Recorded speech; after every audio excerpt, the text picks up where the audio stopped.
ये थी लिंक।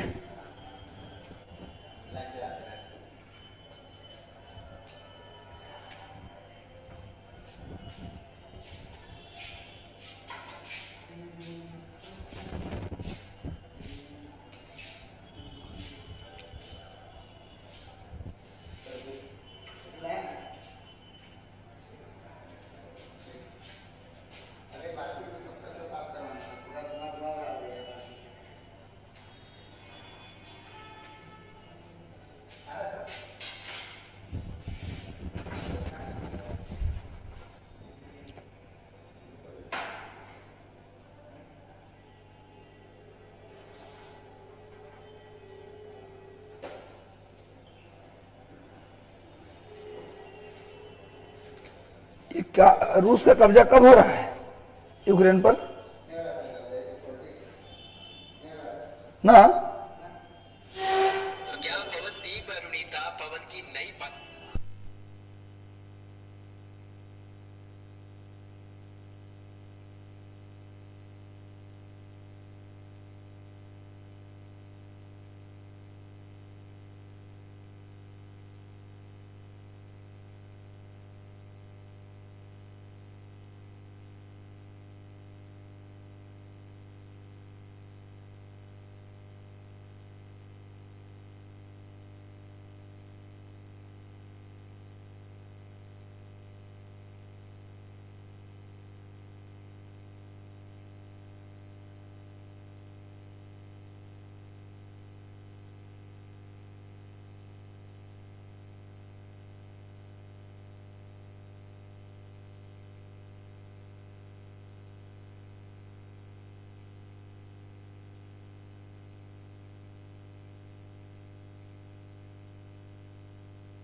चलिए तो स्टूडेंट्स जल्दी से जुड़ जाइए आप लोग।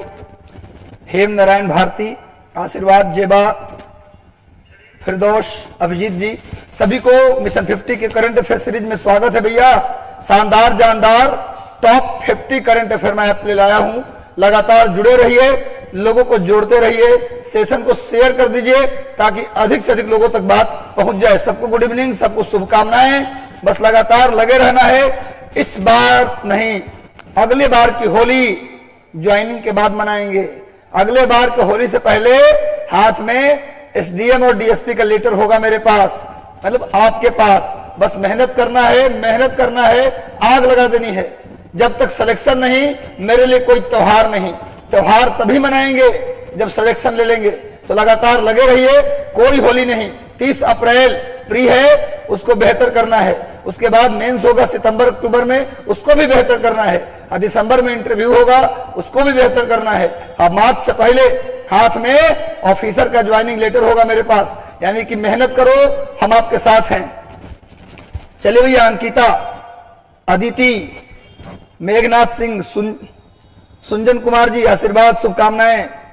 चंदा Kumari, English plus math classes. Shubham Baba, Shubham Saba, Pammi Singh, बिल्कुल बिल्कुल, सबको आशीर्वाद है, सबको शुभकामना है। सबके कंधे पर स्टार हो, ट्रिपल स्टार, डीएसपी बनना है।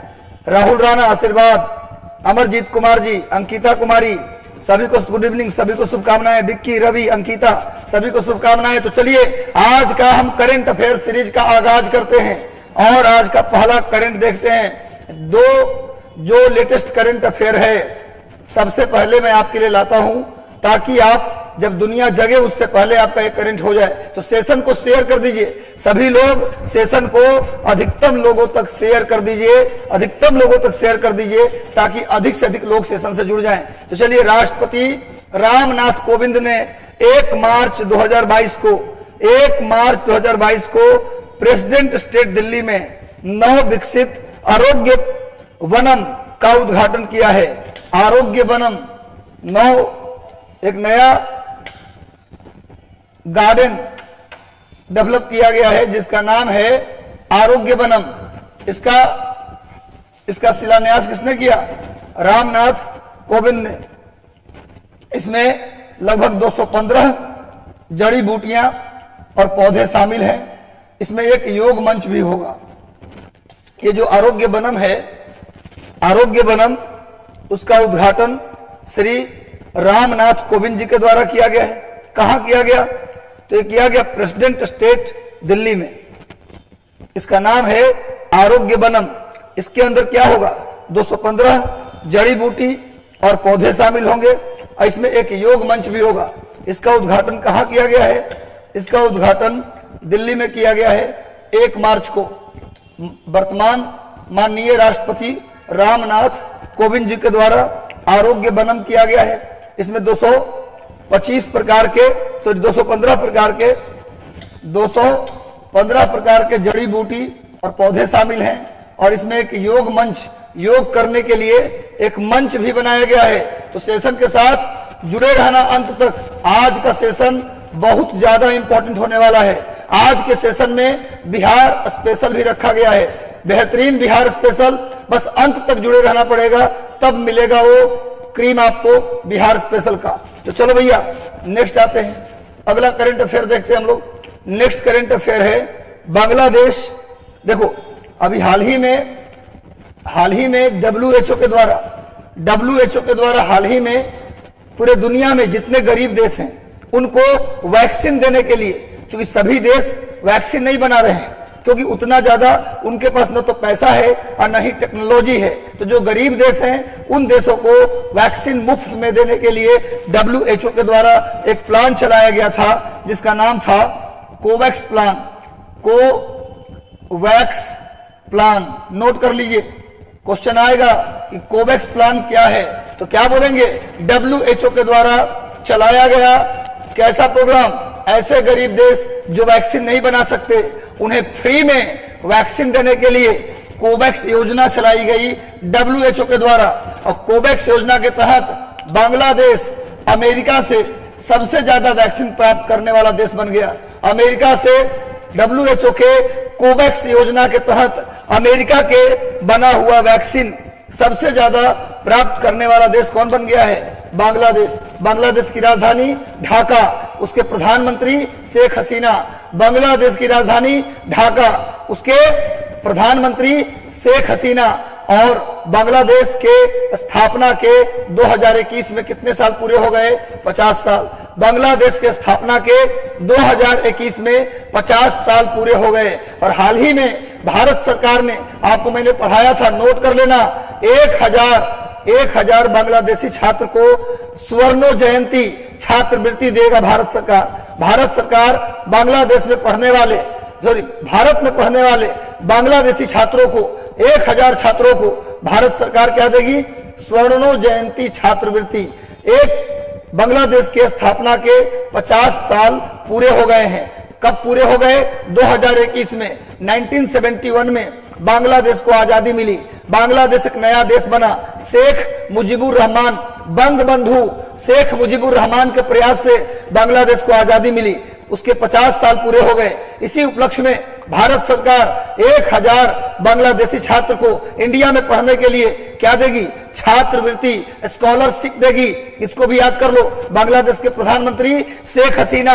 और WHO के कोवैक्स प्लान के तहत अमेरिका से सबसे ज्यादा वैक्सीन प्राप्त करने वाला देश कौन बन गया? इस योजना के तहत सबसे ज्यादा वैक्सीन प्राप्त करने वाला देश बन गया बांग्लादेश। और कोवैक्स योजना किसका है भैया? World Health Organization. और एक चीज लिख लेना, WHO के उप महानिदेशक यह है भारत की सौम्या स्वामीनाथन। नोट कर लो, इसलिए लिख लो क्योंकि भारतीय हैं। सौम्या स्वामीनाथन अभी WHO की उप महानिदेशक हैं। WHO की उप महानिदेशक सौम्या स्वामीनाथन हैं। और महानिदेशक कौन है भैया? टेड्रोस एडहानम, ये महानिदेशक हैं। इनका नाम है टेड्रोस, इनका नाम है टेड्रोस, इनका नाम है टेड्रोस एडहानम।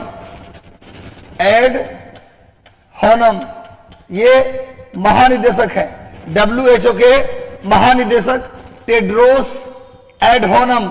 और उप महानिदेशक कौन है? तो सौम्या स्वामीनाथन। ये सौम्या स्वामीनाथन कौन है भैया? सौम्या स्वामीनाथन, हाँ बिल्कुल बिल्कुल नुसरत जहां, आप बिल्कुल सही कह रहे हैं, बिल्कुल सही कह रहे हैं आप कि जो गरीब देश है उनको वैक्सीन देने के लिए कोवैक्स प्लान शुरू किया गया था। WHO का जो महानिदेशक है कौन है? टेड्रोस एडहानम। और उप महानिदेशक है सौम्या स्वामीनाथन। वैसे लिख लो, WHO में एक महानिदेशक होता है और 2 महानिदेशक होते हैं। WHO में एक महानिदेशक और 2 महानिदेशक, उप महानिदेशक। तो महानिदेशक कौन है भैया? टेड्रोस एडहानम। और उप महानिदेशक कौन है भाई? तो सौम्या स्वामीनाथन। WHO का हेडक्वार्टर कहां है भाई? तो स्विट्जरलैंड के जेनेवा। WHO का हेडक्वार्टर स्विट्जरलैंड के जेनेवा में है। तो सभी लोग जल्दी से जुड़ जाओ। स्विट्जरलैंड की राजधानी बर्न। स्विट्जरलैंड की राजधानी कहां है जी? बर्न। और स्विट्जरलैंड के जेनेवा में WHO का हेडक्वार्टर है। WHO का महानिदेशक टेड्रोस एडहानम, WHO के उप महानिदेशक सौम्या स्वामीनाथन। और बांग्लादेश कोवैक्स प्लान के तहत सबसे ज्यादा वैक्सीन प्राप्त करने वाला देश बन गया है। आगे आइए, अडानी ग्रीन। अडानी ग्रीन अभी जानते होंगे आप, अडानी एशिया महादेश का सबसे अमीर बन गए हैं। गौतम अडानी, अडानी ग्रुप के गौतम अडानी एशिया महादेश के सबसे रिच पर्सन बन गए हैं। रिलायंस के मुकेश अंबानी को भी पीछे छोड़ दिए अडानी साहब। रिलायंस के मुकेश अंबानी को पीछे छोड़ते हुए इन्होंने एशिया महादेश के सबसे रिच पर्सन का खिताब अपने नाम कर लिया है। अभी इन्हें एक अवार्ड भी मिला है। अभी इन्हें एक अवार्ड मिला है। किस लिए मिला है? 150 मेगावाट की सौर ऊर्जा परियोजना ये अडानी ने लगाया था, इसके लिए इन्हें लेटर ऑफ ग्रीन अवार्ड मिला है। नोट कर लीजिए, अभी हाल ही में अडानी ग्रुप को क्या मिला है? Letter of green award. क्यों मिला है? 150 मेगावाट की सोलर एनर्जी, 150 मेगावाट के सोलर एनर्जी प्रोजेक्ट को लगाने के लिए मिला है अडानी ग्रीन को letter of green award. Letter of green award किसे दिया गया? अडानी ग्रीन को। ये मिला किस लिए?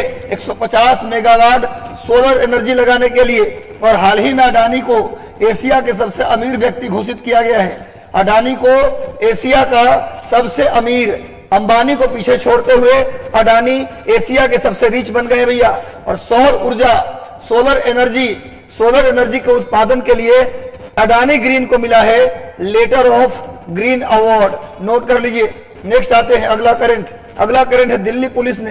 देखो, दिल्ली पुलिस ने अभी जनता से संवाद करने के लिए और दिल्ली पुलिस में जो लोग काम कर रहे हैं उनके कार्य संस्कृति में बदलाव के लिए, दिल्ली पुलिस में कार्य संस्कृति के बदलाव के लिए और जनता से संवाद करने के लिए दिल्ली पुलिस ने इलेक्ट्रॉनिक मंच, डिजिटल मंच का निर्माण किया है। उसका नाम है, दिल्ली पुलिस ने 28 फरवरी को नई डिजिटल पहल की शुरुआत की है। उसका नाम क्या है? अनुभूति। उसका नाम क्या है भैया?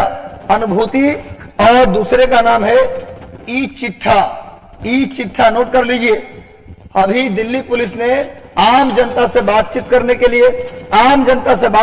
लिए और दिल्ली पुलिस में कार्य संस्कृति, जो लोग काम कर रहे हैं, चाहे वो पुलिस हो या सब इंस्पेक्टर हो या वो इंस्पेक्टर हो या वो डीएसपी हो, दिल्ली पुलिस में एसीपी हो, डीसीपी हो, कोई भी हो, उनकी कार्य संस्कृति में बदलाव के लिए डिजिटल मंच की शुरुआत किया है दिल्ली पुलिस ने।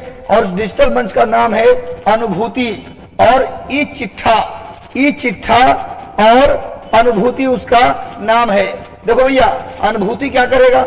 आम जनता से संवाद करेगा। दिल्ली पुलिस और आम जनता के बीच संवाद स्थापित करने के लिए अनुभूति शुरू किया गया है। और ई चिट्ठा किस लिए शुरू किया गया है भाई?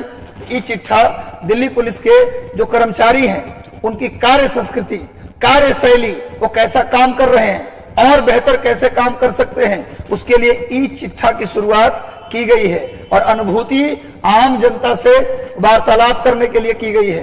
तो बेहतर पहल है। और अभी हाल ही में मैंने बताया था कि दिल्ली पुलिस ने अब लाइसेंस के लिए, बंदूक के लाइसेंस के लिए उसने क्या जारी किया है? Smart card. बंदूक के लाइसेंस के लिए हाल ही में दिल्ली पुलिस भारत की पहली पुलिस बन गई जो लाइसेंस के लिए स्मार्ट कार्ड जारी करेगी। हथियारों के लाइसेंस के लिए स्मार्ट कार्ड जारी करने वाली दिल्ली पुलिस भारत की पहली पुलिस बन गई। और अनुभूति और ई चिट्ठा पहल की शुरुआत किसने की है? दिल्ली पुलिस ने। अनुभूति क्या करेगा? आम जनता से संवाद करेगा। और ई चिट्ठा क्या करेगा? जो उसमें काम करने वाले कर्मचारी हैं उनकी कार्य संस्कृति में बदलाव के लिए काम आएगा। तो नोट कर लीजिए, दिल्ली पुलिस, सामने इसका लोगो मैंने दे दिया है। आगे आइए, थोड़ा बिहार के बजट से कुछ बात हो जाए। बिहार बजट 2022-23 में सबसे अधिक, कल भी मैंने बताया था, कल भी मैंने इस चीज को किया था, बिहार बजट 2022-23 में सबसे ज्यादा खर्च किया गया है शिक्षा पर। सबसे ज्यादा खर्च कहां किया गया भैया? शिक्षा पर। उसके बाद दूसरे नंबर पर जो सबसे ज्यादा खर्च है वो है गांव और शहर के विकास पर। नोट कर लीजिए, सबसे ज्यादा खर्च इस बार के बजट में कितना है भैया? 16.5%।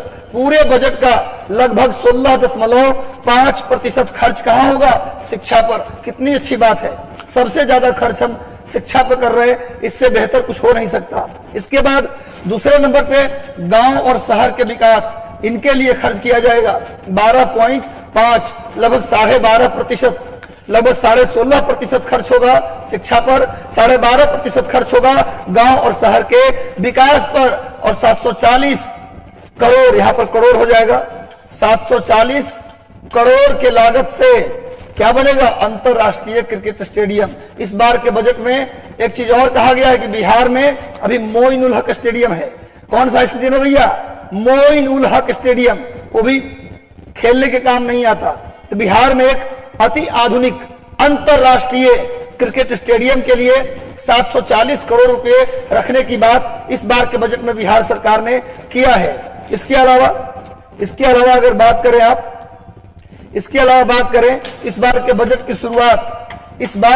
की शुरुआत बिहार में अर्थशास्त्र, कौटिल्य के अर्थशास्त्र के एक श्लोक से की गई है। इस बार के बजट क्वेश्चन आ जाए कि इस बार के बजट की शुरुआत करते हुए बिहार के वित्त मंत्री तारकिशोर प्रसाद ने शुरुआत किया बजट का किस श्लोक से? गीता के श्लोक से, महाभारत के श्लोक से, रामायण के श्लोक से, या कौटिल्य के अर्थशास्त्र? तो कौटिल्य के अर्थशास्त्र के एक श्लोक से इस बार बजट की शुरुआत हुई। सबसे ज्यादा खर्चा किस पर? शिक्षा पर। दूसरे नंबर पर गांव और शहर के विकास पर। और 740 करोड़ रुपए की लागत से क्या बनेगा? क्या बनेगा? अंतरराष्ट्रीय क्रिकेट स्टेडियम बनेगा। नोट कर लीजिए। एक बहुत बड़ी बात, न हो तो स्क्रीनशॉट ले लो, वैसे तो इसका नोट्स आपको मिल ही जाता है, इसका पीडीएफ आपको मिल जाता है, पीडीएफ निकलवा लेना। पीडीएफ कहां मिलेगा? तो टेलीग्राम चैनल है मिशन 50 आईएएस का, मिशन आईएएस का, और doctor Ranjit Kumar Singh sir IAS हैं, उनका भी चैनल है। तो doctor Ranjit Kumar Singh sir IAS, mission IAS और मिशन 50 आईएएस के टेलीग्राम चैनल को आप लोग ज्वाइन कर लीजिएगा। वहां इसका पीडीएफ एज इट इज मिल जाता है। इसको आप प्रिंट आउट निकलवा के पढ़ लीजिएगा, अगले पीटी और अगला मेंस में भी काम आएगा। देखो इस बार के बजट में बिहार के विकास के लिए तारकिशोर प्रसाद जी ने 6 सूत्री, कल मैंने बताया था, 6 सूत्री कार्यक्रम लॉन्च किया है। 1 2 3 4 5 6। इस बार के बजट में बिहार के विकास के लिए 6 फॉर्मूला, 6 सूत्र पेश किया गया है। पहला सूत्र है स्वास्थ्य और शिक्षा, दूसरा सूत्र है उद्योग में निवेश, तीसरा सूत्र है कृषि एवं संबंधित क्षेत्र, आधारभूत संरचना, चौथा आधारभूत संरचना, ग्रामीण और शहरी विकास, विभिन्न वर्गों के कल्याण, पांचवा सूत्र, और छठा सूत्र है इन 6 सूत्रों के क्रियान्वयन पर ही 2022-23 को फोकस करना होगा। यानी 6 सूत्र है, लिख लो भैया। इस बार के बजट में बिहार के विकास के लिए 6 सूत्र, अगला पीटी और अगला मेंस दोनों के लिए अति महत्वपूर्ण है। बीपीएससी अगला मेंस और बीपीएससी पीटी, ये 6 सूत्र डायरेक्ट लिखने आ सकता है, क्योंकि 66वीं बीपीएससी में मुख्यमंत्री के 7 निश्चय लिखने के लिए पूछा था। मुख्यमंत्री के 7 निश्चय से क्वेश्चन आया था डायरेक्ट 66वीं बीपीएससी मेंस में। भैया लिख के दिखाओ मुख्यमंत्री के 7 निश्चय, तो पूछ सकता है इस बार के बजट के जो 6 सूत्र हैं वो क्या है भैया? पहला सूत्र स्वास्थ्य और शिक्षा, दूसरा सूत्र उद्योग में निवेश, इन्वेस्टमेंट इन इंडस्ट्री, तीसरा सूत्र एग्रीकल्चर एंड रिलेटेड एरिया, कृषि और संबंधित क्षेत्र, चौथा सूत्र है आधारभूत संरचना और ग्रामीण शहरी विकास, पांचवा सूत्र है विभिन्न वर्गों का कल्याण, और छठा सूत्र है कि इन सभी कार्यों के लिए पूरा बजट क्या होगा? डेडिकेटेड होगा। ये 6 सूत्र पेश किया गया है तारकिशोर जी के द्वारा। ये बिहार के उप मुख्यमंत्री भी हैं और साथ में ये वित्त मंत्री भी हैं। बिहार में पहली बार आर्थिक सर्वेक्षण, पहली बार इकोनॉमिक सर्वे पेश किया गया था 2006 में। 2006 में पहली बार आर्थिक सर्वेक्षण बिहार में पहली बार 2006 में पेश किया गया था। उस समय वित्त मंत्री कौन थे? तो उस समय वित्त मंत्री कौन थे भाई? सुशील कुमार मोदी। सुशील कुमार मोदी। तो नोट कर लो, बिहार में सबसे ज्यादा खर्चा शिक्षा पर, उसके बाद गांव और शहर के विकास पर, और 740 करोड़ रुपए खर्च किए जाएंगे स्टेडियम, अंतरराष्ट्रीय स्टेडियम बनाने में। तो जल्दी से लग जाओ और लगे रहो। 1643 करोड़ की लागत से बिहार के इस बजट में, सुन लो, इस बार के बजट में एक और प्रावधान किया गया। 1643 करोड़ की लागत से बिहार में 151 इथेनॉल प्लांट लगाया जाएगा। इथेनॉल अभी पढ़ाया हूं आप लोगों को कि बिहार के गोपालगंज में 4 इथेनॉल प्लांट लगाया जा रहा है। 4 इथेनॉल प्लांट बिहार के गोपालगंज में, और बजट में कहा गया है कि 1643 करोड़ रुपए खर्च करेंगे और पूरे बिहार में 151 इथेनॉल का यूनिट लगाएंगे। इथेनॉल का यूनिट लगाएंगे। इथेनॉल किससे बनता है भैया? मक्का से, गन्ना से। इथेनॉल किससे प्राप्त होता है? मक्का, गन्ना, चावल, इन सब से क्या प्राप्त होता है? इथेनॉल। और इथेनॉल का उपयोग कहां करेंगे? पेट्रोल में। इथेनॉल का उपयोग कहां होगा जी? पेट्रोल में मिक्स करने के लिए। पेट्रोल में इथेनॉल को मिक्स करने के लिए केंद्र सरकार ने E100 योजना की शुरुआत की है। केंद्र सरकार की योजना है E100। ये किसके लिए है भैया? पेट्रोल में 25%, नोट कर लो, पेट्रोल में 25% तक इथेनॉल मिलाने के लिए E100 योजना की शुरुआत किया गया है केंद्र सरकार के द्वारा। वर्तमान में पेट्रोल में मात्र 8% इथेनॉल मिलाया जाता है, लेकिन सरकार की प्लान है कि हम E100 योजना के तहत पूरे देश में 25, अगर 100 लीटर लेते हैं उसमें 25 लीटर क्या लेंगे भैया, इथेनॉल, और मात्र 75 लीटर ही क्या लेंगे, पेट्रोल। इसका फायदा क्या होगा? इसका फायदा होगा जिस पेट्रोल में आप इथेनॉल मिलाते हैं वो पेट्रोल की इफिशियंसी बढ़ जाती है, दूसरा वो पॉल्यूशन कम करता है, और तीसरा अगर हम 100% पेट्रोल यूज करेंगे तो हमें उतना ही ज्यादा खरीदना पड़ेगा। कहां से? ईरान से, इराक से, सऊदी अरब से पेट्रोल। तो हम डॉलर लेके जाके देंगे उनको। अगर हम 25% देश में इथेनॉल उत्पादन कर लेते हैं, उसको मिला देते हैं पेट्रोल में, तो हमारा 75 लीटर खरीदना पड़ेगा ना जी। इससे हमारा फॉरेन करेंसी रिजर्व बचेगा, फॉरेन करेंसी रिजर्व भी बचेगा। इथेनॉल मिलाने से पेट्रोल की इफिशियंसी बढ़ जाएगी। तीसरा, इससे प्रदूषण कम होगा। इस तरीके से अगर इथेनॉल का उत्पादन करेंगे देश में तो रोजगार बढ़ेगा। समझा बात ना? इंफ्रास्ट्रक्चरल ग्रोथ होगा। तो इथेनॉल के उत्पादन से कई फायदे होंगे। क्वेश्चन आ सकता है कि इथेनॉल का पेट्रोल में मिलाने से क्या क्या फायदा आप देख सकते हैं। तो भैया 151 इथेनॉल प्लांट और लगाना है। इसके अलावा आत्मनिर्भर भारत के तहत 7 निश्चय पाठ 2 के तहत 7000 गांव में, कितने गांव में? 7000 गांव में दूध सहकारी समिति बनाया जाएगा। बिहार के 7000 गांव में क्या बनाया जाएगा जी? दुग्ध सहकारी समिति। दुग्ध सहकारी समिति बिहार के 7000 गांव में दुग्ध यानी मिल्क कोऑपरेटिव कमिटी बनाया जाएगा। मिल्क कोऑपरेटिव कमिटी 7000 गांव में बनाया जाएगा इस बार के बजट में 7 निश्चय पाठ 2 के तहत। क्लियर है? समझ में आ रहा है बात? इसके अलावा 200 करोड़ रुपए की लागत से क्या किया जाएगा भाई? गांव के प्रत्येक वार्ड के गलियों में और सड़कों पर क्या किया जाएगा? रोशनी। प्रत्येक गांव में अब क्या नियम है? इस बार का जो मुखिया जी बने हैं, सब लोग वार्ड चुने गए हैं, उनको टेंडर मिलेगा सोलर लाइट लगाने का गली गली में। यानी गांव में भी अब आपको महसूस नहीं होगा कि हम शहर में नहीं हैं। यानी गांव के हर गली में रोशनी होगी। हर घर में नल का जल तो जाहिर है, पीने का पानी, नल का जल, साफ पानी। नल जल योजना से क्या हो गया? मैक्सिमम घरों में जा रही है, 20-22 घंटे बिजली भी रह रही है। अब सरकार का योजना है कि प्रत्येक गली में, सड़क पर अब क्या लगाना है? सोलर लाइट, ताकि गांव भी क्या बन जाए? शहर। तो उसके लिए लाइट लगाने के लिए इस बार के बजट में कितना करोड़ रखा गया? 200 करोड़। नोट कर लीजिएगा, इस बार के बजट में 200 करोड़ रखा गया। और एपीजे अब्दुल कलाम ने कहा था, एपीजे अब्दुल कलाम ने कहा था कि यदि चाहते हैं आप कि गांव के लोग शहर में ना आए, यदि आप चाहते हैं कि गांव के लोग गांव में रहें, अगर शहर में आ जाएंगे गांव के लोग तो शहर में गैदरिंग बढ़ेगा, शहर में अव्यवस्था फैलेगी। आप चाहते हैं कि गांव के लोग गांव में रहें तो शहरी सुविधा आपको कहां देना पड़ेगा? गांव में देना पड़ेगा। तब क्या होगा? पलायन रुकेगा। जो गांव के लोग शहर में आके ठसाठस भर जाते हैं, यहाँ के हेल्थ, यहाँ के एजुकेशन सब पर लोड पड़ जाता है। ऐसे में चाहते हैं कि गांव के लोग गांव में रहें, तो गांव में इंडस्ट्री लगाना होगा। गांव में फूड प्रोसेसिंग इंडस्ट्री लगाओ या जो भी एग्रीकल्चर बेस्ड इंडस्ट्री लगाओ। अच्छे स्कूल खुलवाने होंगे, लोकल लेवल पे कॉलेज खुलवाने होंगे, यूनिवर्सिटी बनाने होंगे। ऐसा करने से जब गांव के लोगों को शहर की सुविधा गांव में मिलेगा तो कोई व्यक्ति शहर आना नहीं चाहेगा। इस योजना को एपीजे अब्दुल कलाम की इस योजना को क्या बोलते हैं? पूरा।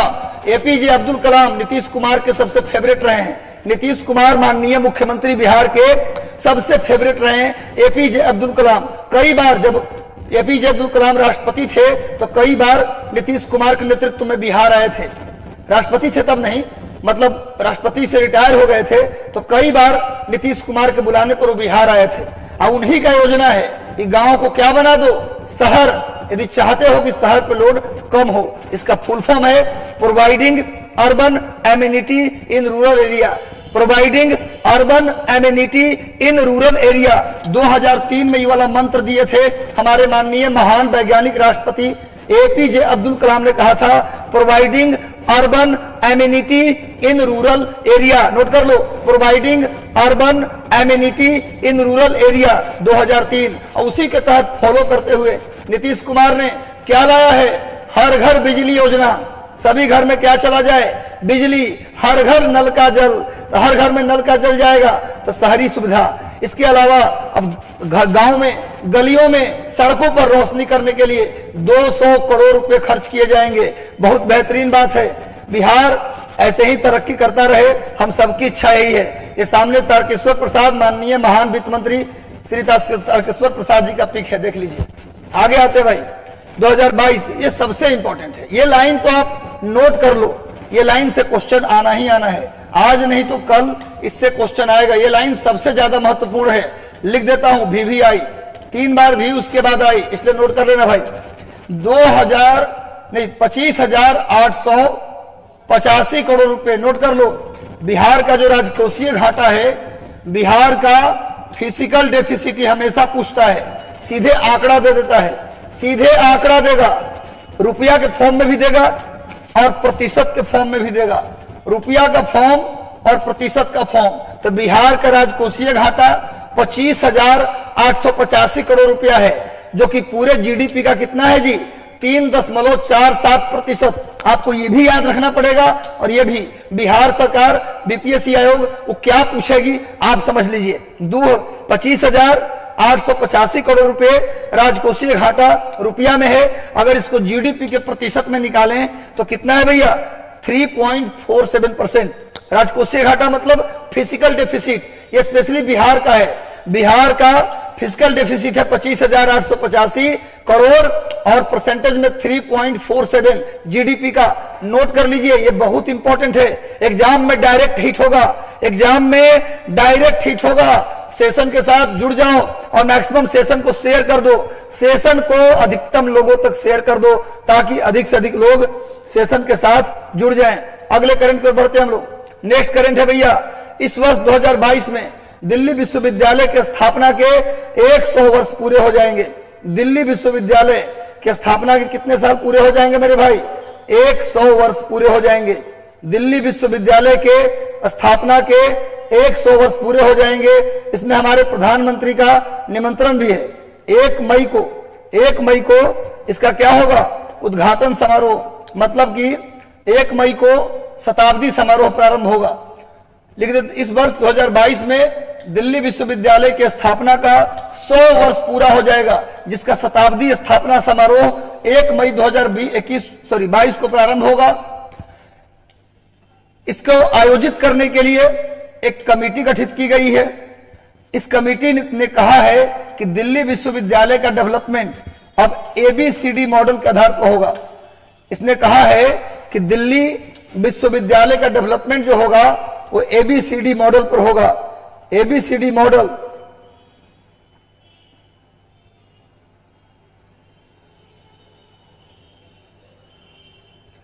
एबीसीडी मॉडल नोट कर लीजिए जल्दी से। मतलब दिल्ली विश्वविद्यालय की स्थापना के कितने साल पूरे हो गए? 100 साल। 1 मई 2022 को शताब्दी समारोह का आयोजन होगा और इस आयोजन के लिए एक कमेटी बनाई गई थी। उसने कहा कि दिल्ली विश्वविद्यालय का development ABCD model. ABCD model क्या है देख लो। एबीसीडी मॉडल क्या है? ए का मतलब होता है एलमुनाई पार्टिसिपेशन, बी का मतलब ब्रिजिंग द गैप, सी का मतलब कम्युनिटी आउटरीचिंग और डी का मतलब डेमोक्रेटिक एथोज। इन 4 कॉन्सेप्ट पर अब दिल्ली विश्वविद्यालय का डेवलपमेंट होगा। इन 4 कॉन्सेप्ट पर दिल्ली विश्वविद्यालय का डेवलपमेंट किया जाएगा। कौन कौन?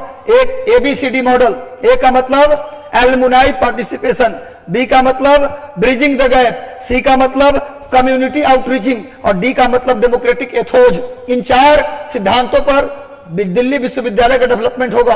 1 मई 2022 को शताब्दी समारोह 100 साल पूरे हो जाएंगे स्थापना के, उस उपलक्ष्य में मनाया जाएगा। प्रधानमंत्री मोदी इस सभा के लिए, इस आयोजन के लिए उनको निमंत्रण भेजा गया है। नेक्स्ट करते हैं भैया, अगला करंट आइए। आईपीसीसी देखिए सामने दिया हुआ है। IPCC intergovernmental panel on climate change. Full form क्या होता है जी?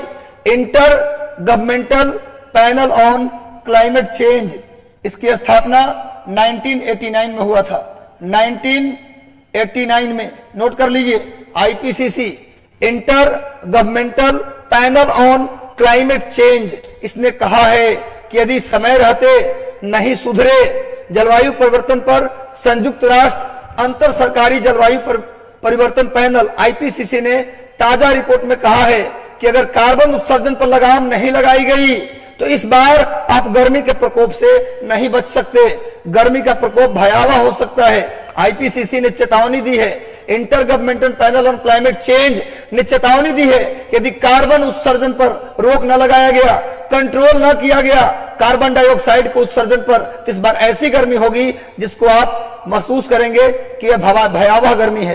यानी गर्मी बड़ी होने वाली है इस बार, टेम्परेचर बहुत ज्यादा बढ़ने वाला है इस बार, आईपीसीसी ने चेतावनी दी है। तो आईपीसीसी का full form inter governmental panel on climate change, स्थापना 1989।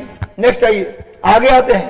केंद्रीय पर्यावरण मंत्री भूपेंद्र यादव ने भी कहा है, भूपेंद्र यादव ने कहा है, क्या कहा है भैया, कि समर्थ और स्थिरता के ध्यान में रखते हुए स्थानीय स्तर पर जलवायु परिवर्तन के असर से निपटने के लिए क्या किया जाएगा भैया, स्थानीय स्तर पर क्या बनाया जाएगा, एक एक्शन प्लान। नोट कर लीजिए दो बात, समर्थ के साथ स्थिरता, समर्थ के साथ स्थिरता को ध्यान में रखते हुए जलवायु परिवर्तन से निपटने के लिए एक भारत सरकार के द्वारा क्या बनाया जाएगा, एक्शन प्लान।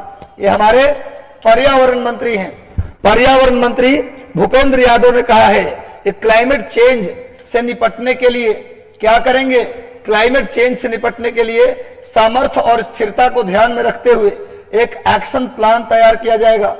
और किस पर फोकस किया जाएगा, प्राकृतिक खेती, सोलर एनर्जी और हाइड्रोजन पर, तीन चीजों पर फोकस किया जाएगा।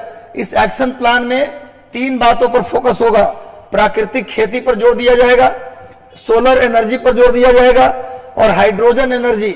लिख लो भैया, प्राकृतिक खेती, सोलर एनर्जी और हाइड्रोजन एनर्जी।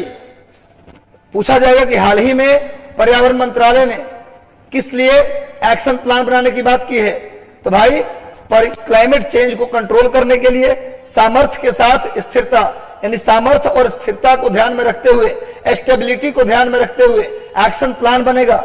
उस एक्शन प्लान का महत्वपूर्ण बिंदु क्या होगा, प्राकृतिक खेती, सोलर एनर्जी और हाइड्रोजन एनर्जी। सामने में पर्यावरण मंत्री भूपेंद्र यादव हैं। आगे बढ़ते हैं, नेक्स्ट आइए। अगला करंट अफेयर है मेरे भाई, केंद्रीय महिला एवं बाल विकास मंत्री स्मृति जुबिन ईरानी, वर्तमान में केंद्रीय महिला और बाल विकास मंत्री कौन है, स्मृति ईरानी है। और आपको मैंने 2 दिन पहले पढ़ाया था कि 1 मार्च से लेकर 7 मार्च के बीच मनाया जाएगा अंतर्राष्ट्रीय महिला दिवस सप्ताह। याद है आप लोगों को, अंतर्राष्ट्रीय महिला दिवस सप्ताह मनाया जाएगा 1 मार्च से 7 मार्च के बीच। एक चीज और बताया था, अंतर्राष्ट्रीय पोषण सप्ताह ये भी मनाया जाएगा 1 मार्च से 7 मार्च के बीच। बताया था आपको 1 मार्च से 7 मार्च के बीच अंतर्राष्ट्रीय पोषण सप्ताह, 1 मार्च से 7 मार्च के बीच अंतर्राष्ट्रीय महिला दिवस सप्ताह मनाया जाएगा। तो अंतर्राष्ट्रीय महिला दिवस सप्ताह का उद्घाटन करते हुए स्मृति ईरानी ने कहा है कि जितने भी भारत में वन स्टॉप सेंटर हैं, देखो महिलाओं की सुरक्षा के लिए, महिलाओं को हेल्प करने के लिए भारत सरकार ने न सिर्फ देश में बल्कि विदेशों में भी महिलाओं के लिए वन स्टॉप सेंटर बनाया है। दुनिया के 9 देशों में, नोट कर लेना है, दुनिया के 9 देशों में अभी वन स्टॉप सेंटर है। महिलाओं की सुरक्षा के लिए, महिलाओं के अधिकारों की रक्षा के लिए, उनकी मांग को पूरा करने के लिए दुनिया के 9 देश में भी वन स्टॉप सेंटर है। लेकिन भारत में वन स्टॉप सेंटर की संख्या वर्तमान में कितनी है, 704। भारत में वन स्टॉप सेंटर की संख्या कितनी है जी, 704। उसमें स्मृति ईरानी ने कहा है कि अब वन स्टॉप सेंटर में महिलाओं को सेल्फ डिफेंस की ट्रेनिंग भी दी जाएगी। अंतर्राष्ट्रीय महिला दिवस सप्ताह, अंतर्राष्ट्रीय महिला दिवस सप्ताह के दौरान स्मृति ईरानी ने कहा है कि अब वन स्टॉप सेंटर जो होगा वो सिर्फ महिलाओं का हेल्प नहीं करेगा, बल्कि वहां महिलाओं को सेल्फ डिफेंस की ट्रेनिंग भी दी जाएगी। नोट कर लीजिए, सेल्फ डिफेंस की ट्रेनिंग। दुनिया के 9 देशों में वन स्टॉप सेंटर है और भारत में कितने, कुल 704 वन स्पॉट सेंटर है। अब ये सिर्फ महिलाओं का हेल्प नहीं करेंगे, बल्कि महिलाओं को सेल्फ डिफेंस, आत्मरक्षा की ट्रेनिंग भी देंगे ताकि वो अपने आप को रोक सके, डिफेंड कर सके, उन पर कोई हमला करे तो। क्लियर है? बहुत अच्छा प्रोग्राम है भैया, बढ़िया है, ऐसा होना चाहिए। क्लियर है? तो 1 मार्च से 7 मार्च के बीच अंतरराष्ट्रीय महिला दिवस सप्ताह और 1 मार्च से 7 मार्च के बीच राष्ट्रीय क्या पोषण सप्ताह। नोट कर लीजिएगा। एक चीज और जान जाइए आप लोग, कल मैंने एक बताया था आपको, एक गलती से चेंज कर लीजिएगा, गलती से इसे बोल दिया था, ग्रीस की राजधानी बुडापेस्ट बता दिया था, इसको अब चेंज कर लीजिएगा। एक्चुअली जल्दीबाजी में हो गया था और कभी कभी हो जाता है स्लिप ऑफ टंग। आप लीजिए हंगरी की राजधानी है वो, ग्रीस नहीं था, वो हंगरी था। कल हमने गलती से उसको यूज कर लिया था, मुझे ध्यान नहीं आया, मतलब यूज हो गया थे, कहिए। हंगरी की राजधानी है बुडापेस्ट, इसको नोट कर लीजिएगा। चलो भाई आगे आते हैं नेक्स्ट। अभी असम में, असम के राज्य सरकार ने अपने राज्य की स्थिति को देखते हुए ASFPA एक कानून है। ASFPA ये कानून कब बना था? 1958 में। इसका फुल फॉर्म होता है arm forces special protection act. Arm forces नहीं, 1 मिनट, इसका नाम है AFSPA होता है। AFSPA arm forces special power act, इसका फुल फॉर्म है arm forces special power act. कब बना था? 1958 में। आतंकवादी उग्रवादी गतिविधियों से निपटने के लिए 1958 में बनाया गया था AFSPA arm forces special power act. इसमें क्या है? इसमें है कि यदि जिस क्षेत्र में यह कानून होगा उस क्षेत्र में यदि सुरक्षा बल के द्वारा शक के आधार पर किसी को गोली मार दी जाती है तो उस पुलिस वाले पर कार्रवाई नहीं होगी, यदि वो व्यक्ति बेगुनाह क्यों न हो। जिस क्षेत्र में यह कानून लगा हो, सशस्त्र बल विशेष शक्ति अधिनियम यानी कि arm forces special power act जहां भी इंपोज होता है, वहां यदि किसी को आर्म फोर्स के व्यक्ति, सशस्त्र सेना के व्यक्ति यदि किसी को गोली मार देते हैं शक के आधार पर, तब भी उन पर कोई कार्रवाई नहीं होगी, यदि वो व्यक्ति बेगुनाह है तो भी। ऐसा इसलिए किया गया था कि कुछ क्षेत्र इतना ज्यादा अशांत थे कि वहां अगर आर्म फोर्सेज को पावर नहीं दिया जाता ऐसा, तो वहां के लोग आर्म फोर्सेज को भी जिंदा नहीं छोड़ते, इसलिए पावर देना जरूरी था। हमारा देश आजाद हुआ तो सबसे ज्यादा आसान था कश्मीर और सबसे ज्यादा आसान था नॉर्थ ईस्ट, तो सबसे पहले नॉर्थ ईस्ट में इस कानून को लगाया गया था। समझ में आ रहा है बात? अब धीरे धीरे कानून मैक्सिमम जगहों से हटा लिया गया है क्योंकि कानून उतना ठीक नहीं है। आम जनता मान लीजिए पुलिस के डर से भागने लगा तो उसको आतंकवादी समझ के आप मार देंगे, वो तो बेचारा बेगुनाह है। लेकिन हाँ, उस समय बिल्कुल जरूरी था।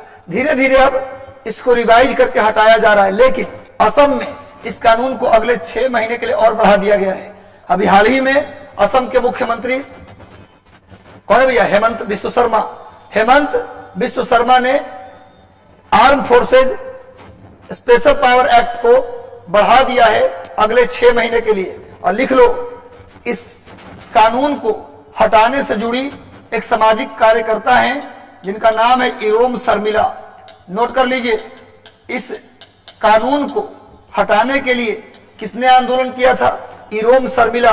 Arm forces special protection special power act को हटाने के लिए इरोम शर्मिला ने, ये मणिपुर की रहने वाली है, नोट कर लीजिए, मणिपुर के इरोम शर्मिला एक सामाजिक कार्यकर्ता है। इस कानून को हटाने के लिए वो लगातार 13 साल तक अनशन की थी। 13 साल तक अनशन, भूख हड़ताल। लेकिन भूख हड़ताल करेंगे तो बचेंगे कैसे? जबरदस्ती उनको खाना पीना खिलाया जाता था। तो 13 साल तक अनशन किया इस कानून को हटाने के लिए। तभी हाल ही में असम राज्य ने अगले 6 महीने के लिए इस कानून की अवधि को क्या कर दिया है? बढ़ा दिया गया है। और असम के मुख्यमंत्री कौन है? हेमंत बिस्व शर्मा। नोट कर लीजिए, सामने देखिए, ये दिया हुआ है arm forces special power act. जहां लागू होता है वहां लोगों को क्या मिलती है? वहां आर्मी वाले को और BSF वालों को, CRPF वालों को विशेष छूट मिलता है। यदि शक के आधार पर किसी को मार देंगे तो आप पर कोई कार्रवाई नहीं होगी। आगे आइए, अभी आपने सुना होगा, अभी आपको मैंने बताया था कि अफ्रीका के नामीबिया ने हमें चीता देने के लिए बात किया है। अफ्रीका के नामीबिया से क्या आएगा? चीता। अफ्रीका के नामीबिया से आएगा चीता और कहां रखा जाएगा? मध्य प्रदेश के कूनोपालपुर, मध्य प्रदेश के कूनोपालपुर में बताया था ना। लेकिन नामीबिया ने चीता भेजने से पहले एक शर्त रख दिया है कल। क्या शर्त रख दिया? Convention on international trade of endanger species, जिसको हम लोग शॉर्ट में साइट बोलते हैं। शॉर्ट में क्या बोलते हैं मेरे भाई? साइट। ये जो साइट संस्था है ये क्या करती है? दुनिया में ऐसे जीव जंतु जो खतरनाक लेवल पे पहुंच गए हैं, गायब होने वाले हैं, उन जीव जंतुओं की सुरक्षा के लिए काम कौन करता है? साइट। फुल फॉर्म है convention on international trade of endanger species. ऐसे जीव जंतु जो खत्म होने वाले हैं, जिनकी संख्या बहुत कम है, उनकी सुरक्षा के लिए काम करता है साइट। और मैं बता दूं, ये जो नामीबिया है ना, उसके देश में चीता के शिकार की अनुमति है। चीता के शिकार करने की सरकारी अनुमति है नामीबिया में। नामीबिया में आप चीता का शिकार कर सकते हैं, उसका व्यापार कर सकते हैं, उसके बॉडी को बेच सकते हैं। इसलिए साइट ने क्या किया है? नामीबिया पर कई सारे प्रतिबंध लगा दिए हैं।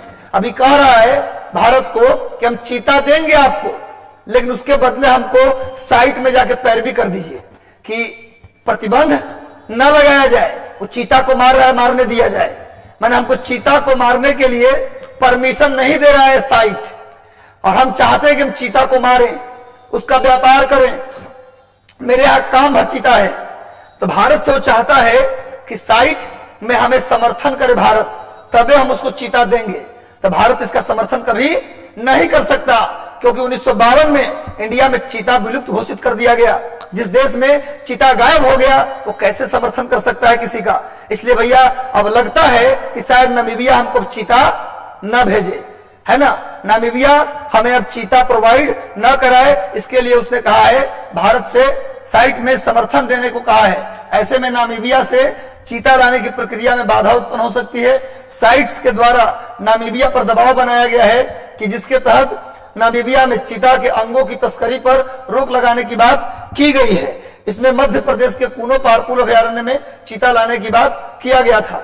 देखिए अब क्या होता है, इस चीज में तो इंडिया समर्थन कम से कम नहीं करेगा। भले ही चीता ना आए, कोई दिक्कत नहीं, कहीं से और से मंगवा लेंगे, पर इस बात के लिए समर्थन इंडिया कभी नहीं करेगा। देखो सामने साइट्स का हमने दे दिया है चित्र। साइट्स क्या करता है बताओ? क्वेश्चन आ जाएगा कि दुनिया में जो इंडेंजर्ड स्पीसीज हैं, दुनिया में ऐसे स्पीसीज जो गायब होने वाले हैं, उनकी सुरक्षा का काम कौन करता है? साइट्स।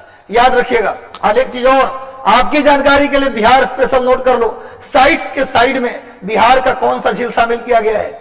बिहार के किस झील को साइट्स में लाया गया है? आज से 2 वर्ष पहले का करंट है, लेकिन हमेशा के लिए करंट है। लिख लो गोगाबिल कटिहार। कटिहार के गोगाबिल झील साइट्स के सूची में शामिल हो गया है। CITES international convention of international trade of endanger species जो ऑर्गेनाइजेशन है, उसमें कौन शामिल हो गया भैया? कटिहार के गोगाबिल झील। कटिहार के गोगाबिल नोट कर लीजिए मेरे भाई।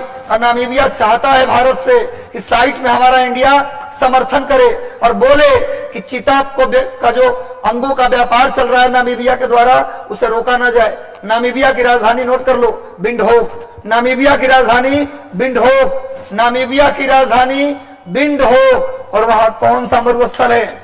नामीबिया में कौन सा डेजर्ट है जी? नामीबिया में लिख लो कालाहारी डेजर्ट है। नामीबिया में कालाहारी डेजर्ट है। कालाहारी, कालाहारी मरुस्थल कहाँ है जी? नामीबिया में। इसको भी नोट कर लीजिएगा, नामीबिया में कालाहारी मरुस्थल है। चलिए आगे आते हैं। आत्मनिर्भरता की दिशा में तेजी लाने के लिए सुन लो एक चीज। देखियो तुम लोग स्टेशन पर जाते होगे, स्टेशन पर जब जाते हो, एयरपोर्ट पर जाते हो, तो तुम्हारा कोई सामान स्टेशन में घुसने से पहले एक मशीन में चेक होता है।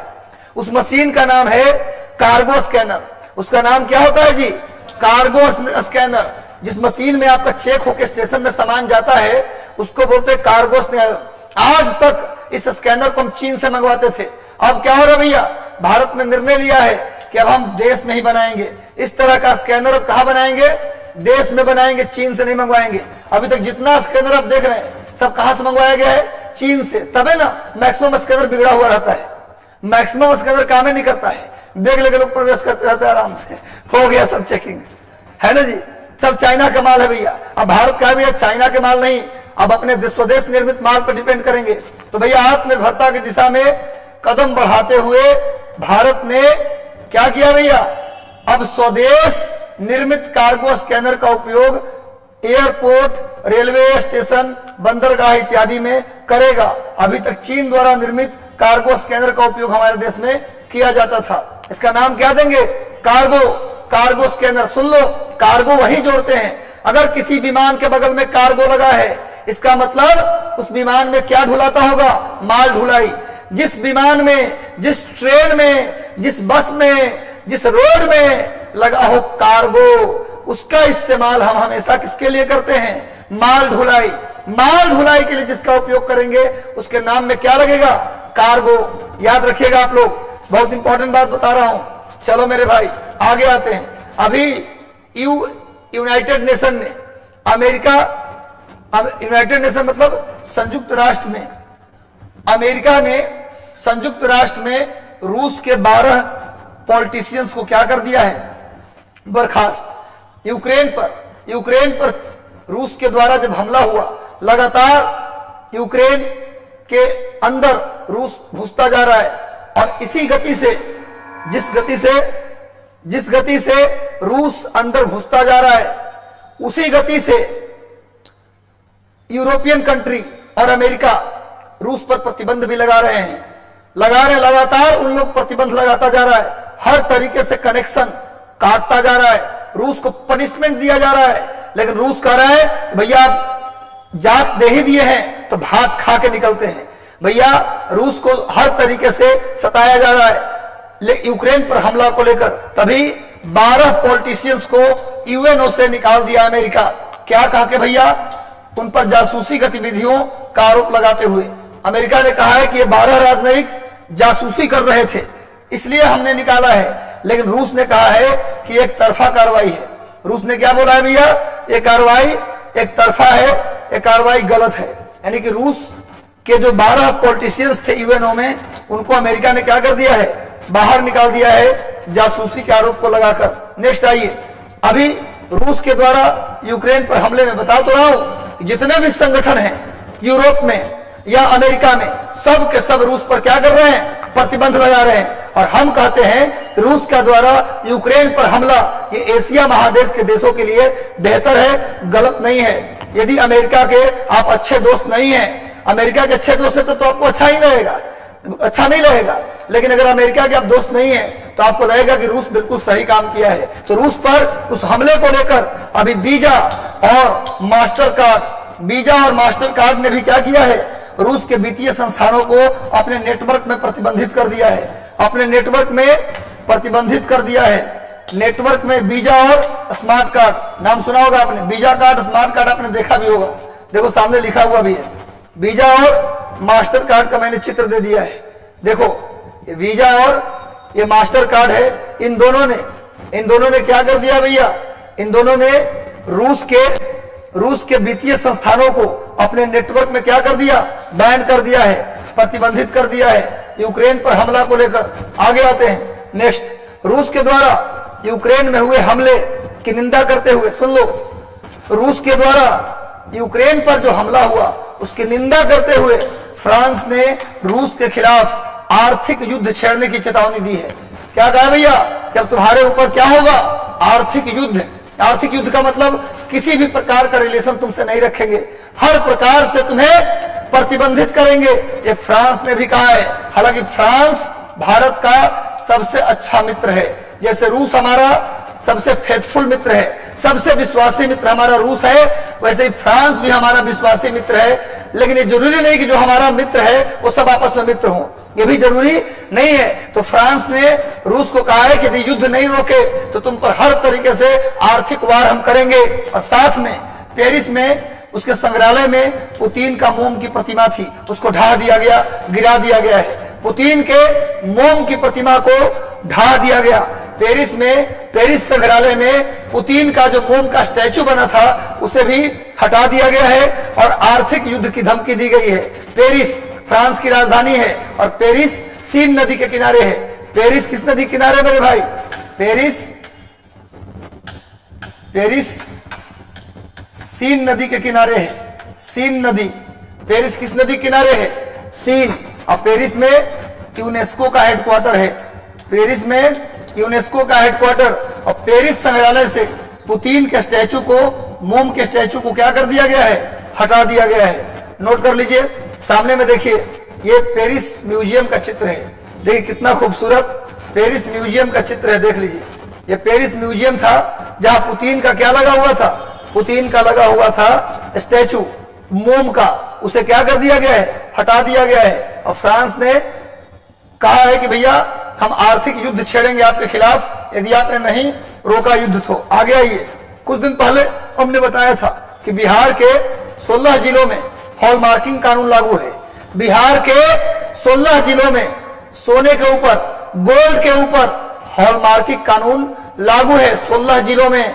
लेकिन अभी हाल ही में स्वर्ण आभूषणों पर हॉलमार्किंग के लिए टोटल 29 नए जिले, टोटल कितने जिले, 29 नए जिलों को भी शामिल कर लिया गया, जिससे अब कितने जिले हो गए, 285 जिले। यानी कि हॉलमार्किंग के अंदर अब और कितने जिले जोड़ दिए गए, भारत के और 29 जिले, जिससे टोटल कितने जिले हो गए, 285। और बिहार में हॉलमार्किंग को लेकर कितने जिले हैं, 16। इसको भी नोट कर लीजिए। हॉलमार्किंग, जो गोल्ड के ऊपर हॉलमार्किंग होती है ना, ये ट्रायंगुलर साइन आपने देखा होगा इस तरीके से। ये जो हॉलमार्किंग होती है ये सोने के ऊपर बिहार के 16 जिलों में लागू है। अब पूरे भारत के अब कितने जिले में हो गया, 285। 285 पहले कितने में थे, पहले कितने में थे भाई, 256। 256 होगा ना, 285 तो कितना होगा, 56। 256 जिले में पहले लागू था, 256 जिले में, बिहार के 16 जिले और भारत के टोटल 256। अब 29 नए जिलों को शामिल किया गया, जिससे हॉलमार्किंग कानून वाले जिले, हॉलमार्किंग कानून वाले जिले की संख्या कितनी हो गई, 285। देख लीजिए सामने, हॉलमार्किंग इस तरह से हॉलमार्क दिया जाता है सोने के ऊपर। एक कानून बिहार के 16 जिले में लागू है और पूरे देश के 285 जिले। आगे आइए, फाइनेंशियल टेक्नोलॉजी स्टार्टअप भारत पे, नाम सुना होगा आपने, जैसे आपने सुना है गूगल पे, आपने सुना है भारत पे, गूगल पे सुना है ना, फोन पे भी सुना है। तो फोन पे, गूगल पे की तरह एक कंपनी है, एक फाइनेंशियल टेक्नोलॉजी स्टार्टअप है जिसका नाम है भारत पे। भारत पे के मैनेजिंग डायरेक्टर जिनका नाम था असनीर ग्रोवर, इन्होंने रिजाइन कर दिया है, इन्होंने इस्तीफा दे दिया है। नोट कर लीजिए, फाइनेंशियल टेक्नोलॉजी स्टार्टअप भारत पे के संस्थापक असनीर ग्रोवर, इन्होंने रिजाइन किया। क्यों, एक तो इस संस्थापक थे, भारत पे के संस्थापक थे, इनको रिजाइन क्यों करना पड़ा, क्योंकि इन पर भ्रष्टाचार के, करप्शन के बड़े आरोप लग रहे थे। इन पर इस्तीफा देने के लिए दबाव बनाया गया था। असनीर ग्रोवर, इन्होंने कहा कि मैं रिजाइन कर रहा हूं, लेकिन मैं रिजाइन नहीं कर रहा हूं, मुझे जबरदस्ती धक्का देके भारत पे से निकाला जा रहा है। तो भारत पे के संस्थापक और मैनेजिंग डायरेक्टर असनीर ग्रोवर ने क्या कर दिया है, जबरदस्ती इनसे रिजाइन दिलवाया गया है। इन पर भ्रष्टाचार का, करप्शन का आरोप था। भारत पे के संस्थापक हैं असनीर ग्रोवर, देखिए सामने इनका चित्र देख लीजिए। असनीर ग्रोवर भारत पे के क्या है, संस्थापक हैं, इन्होंने रिजाइन कर दिया है। नेक्स्ट आइए, अभी आपको मैंने बताया था कि एयर इंडिया जो घाटे में चल रही थी, इंडियन एयरलाइंस की विमान air India, Indian airlines company के विमान एयर इंडिया घाटे में थी। सरकार ने उसे टाटा को क्या कर दिया था, बेच दिया था। सरकार ने टाटा के, पहले भी टाटा की थी, इंडियन एयरलाइंस पहले भी टाटा की थी। भारत का पहला एयरलाइंस वही टाटा एयरलाइंस था। भारत का पहला एयरलाइंस टाटा एयरलाइंस था, जिसके संस्थापक थे कौन, जमशेद जी टाटा। जमशेद जी टाटा, उस एयरलाइंस को सरकार ने क्या कर दिया, राष्ट्रीयकरण, नेशनलाइजेशन, और वो बन गया सरकारी। और सरकारी बनते ही टाटा एयरलाइंस का नाम बदल के कर दिया गया इंडियन एयरलाइंस, एयर इंडिया। और सरकार के पास जो गया वो घाटे में जाएगा ही, और घाटा में चली गई। फिर से उसे टाटा ने, डूबती नाव को टाटा ही उबारती है, टाटा ने खरीद लिया। खरीदने के बाद सऊदी अरब नहीं, इजराइल के जो कंपनी है, विमान कंपनी, उसके निदेशक इल्कर एयासी को क्या बनाने वाले थे, मैनेजिंग डायरेक्टर। इनको बुलाए थे, अरब से इनको बुलाया गया था। कहां से, इजराइल से। इनको अरब मतलब इजराइल अरब पूरा वही प्रदेश है। अरब से इनको बुलाया गया था इल्कर एयासी को, और बुलाकर कहा गया था, सुनिए, इसका मैनेजिंग डायरेक्टर बनिए। अभी जब टाटा ने इसको खरीदा तो इलकर अयासी को ही बुलाया था, किसके लिए? मैनेजिंग डायरेक्टर बनाने के लिए। लेकिन ये जो आरएसएस है, इनका कहा भैया कि इनका रिकॉर्ड ठीक नहीं है, इनकी पहले जांच कराइए तब इनको बनने दीजिए टाटा का यानी एयर इंडिया का मैनेजिंग डायरेक्टर तभी बनेंगे जब इनकी जांच हो जाएगी। लेकिन इतना बड़ा पद पर बैठा आदमी जांच कराएगा तो इनकी बेइज्जती होगी। एक तो नौकरी देने के लिए बुलाए हैं अपनी तरफ से, बेचारे ने एप्लीकेशन भी नहीं दिया था और उल्टा आप जांच करवा रहे हैं, इन्होंने मना कर दिया है। हमने कुछ दिन पहले बताया था कि एयर इंडिया का मैनेजिंग डायरेक्टर बनेंगे इलकर अयासी, लेकिन आरएसएस के कहने पर सरकार ने इन पर जांच कराने की बात किया, जिससे इन्होंने अब क्या कह दिया है कि हम एयर इंडिया के अब मैनेजिंग डायरेक्टर नहीं बनेंगे। 4-5-10 दिन पहले के करंट में मैंने बताया था कि एयर इंडिया के नए मैनेजिंग डायरेक्टर होंगे इलकर अयासी, लेकिन इन्होंने अब क्या कर दिया? मना कर दिया। एक तो आपने बुलाया और उल्टा जांच करवा रहे हैं, ऐसे में कौन टिकेगा आपके यहाँ? चलिए जाने दीजिए, आगे आइए। नेक्स्ट अगला करंट अफेयर, आतंकवाद समेत अन्य मुद्दों पर जारी तनाव के बीच अभी अस्थायी सिंधु जल समझौता। देख लो भाई, बहुत इंपॉर्टेंट लाइन है, दो बात नोट कर लो। अभी पीके सक्सेना की अध्यक्षता में 10 सदस्यीय प्रतिनिधिमंडल पाकिस्तान के इस्लामाबाद पहुंचा है। इस्लामाबाद पहुंचा है किस लिए? अस्थाई सिंधु आयोग की बैठक में भाग लेने के लिए। सिंधु आयोग के बैठक में भाग लेने के लिए भारत की तरफ से पीके सक्सेना की अध्यक्षता में 10 सदस्यों वाला प्रतिनिधिमंडल बाघा बॉर्डर के रास्ते इस्लामाबाद गया है बात करने के लिए।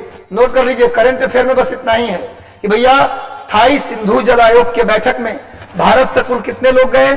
10 लोग, जिसकी अध्यक्षता किसने किया है? पीके सक्सेना। इतना ही याद कर लो। कहां गए हैं लोग?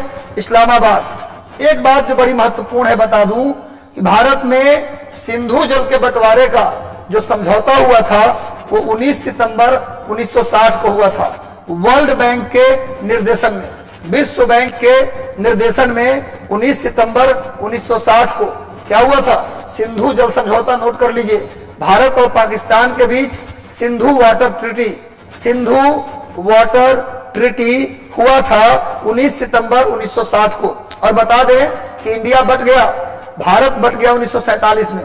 भारत बट गया 1947 में, जमीन बांट दी गई लेकिन पानी नहीं बटा, पानी नहीं बटा। और पानी को लेकर एक बड़ा विवाद था। समझिए बात को, बहुत इंपॉर्टेंट बता रहा हूं। सिंधु जल समझौता क्या है 2 मिनट में समझ लीजिए। भारत के पंजाब में और कश्मीर में कुल 6 नदियां बहती हैं। कितनी नदियां बहती हैं? 6, जिसमें सतलज, नोट कर लीजिएगा, सतलज, ब्यास, रावी, चिनाब, झेलम और सिंधु, ये 6 नदियां बहती हैं। पंजाब, हिमाचल प्रदेश से लेकर कश्मीर तक कितनी नदियां बहती हैं? 6। कौन कौन? क्रम से बोल रहा हूं, दक्षिण से उत्तर। सतलज सबसे साउथ में, उसके बाद ब्यास, उसके बाद रावी, उसके बाद चिनाब, उसके बाद झेलम और उसके बाद सिंधु। अब बात हुआ कि सभी नदियां पाकिस्तान जाती हैं। ये सारी की सारी नदियां कहां जाती हैं? पाकिस्तान जाती हैं। अब दिक्कत क्या था? पाकिस्तान कह रहा था कि गर्मी के दिन में आप पूरा पानी रोक लेते हैं, जिससे हम प्यास से मर जाते हैं, और बरसात में सब पानी छोड़ देते हैं, जिससे हम बाढ़ से मर जाते हैं। तो भारत पर हमेशा आरोप लगा रहा था।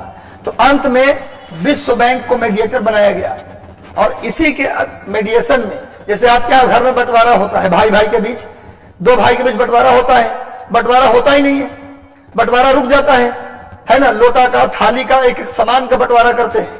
दोनों भाई की पत्नियां आपस में शाम को रोज लड़ती हैं बंटवारा को लेकर। अंत में जब बंटवारा फाइनल ना होता है तो फूफा जी, मामा जी को बुलाया जाता है मीडिएटर के रूप में कि चलिए थोड़ा बंटवारा करवा दीजिए, आपकी बात हम सुनेंगे।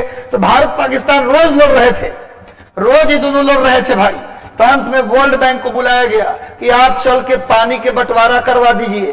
तो इसके निर्देशन में 19 सितंबर 1960 को क्या हुआ?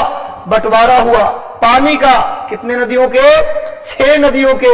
इसी समझौते को सिंधु वाटर ट्रीटी कहते हैं। और थोड़ा सा और समझ लो टाइम देकर, सिंधु वाटर ट्रीटी है क्या? सिंधु वाटर ट्रीटी है क्या?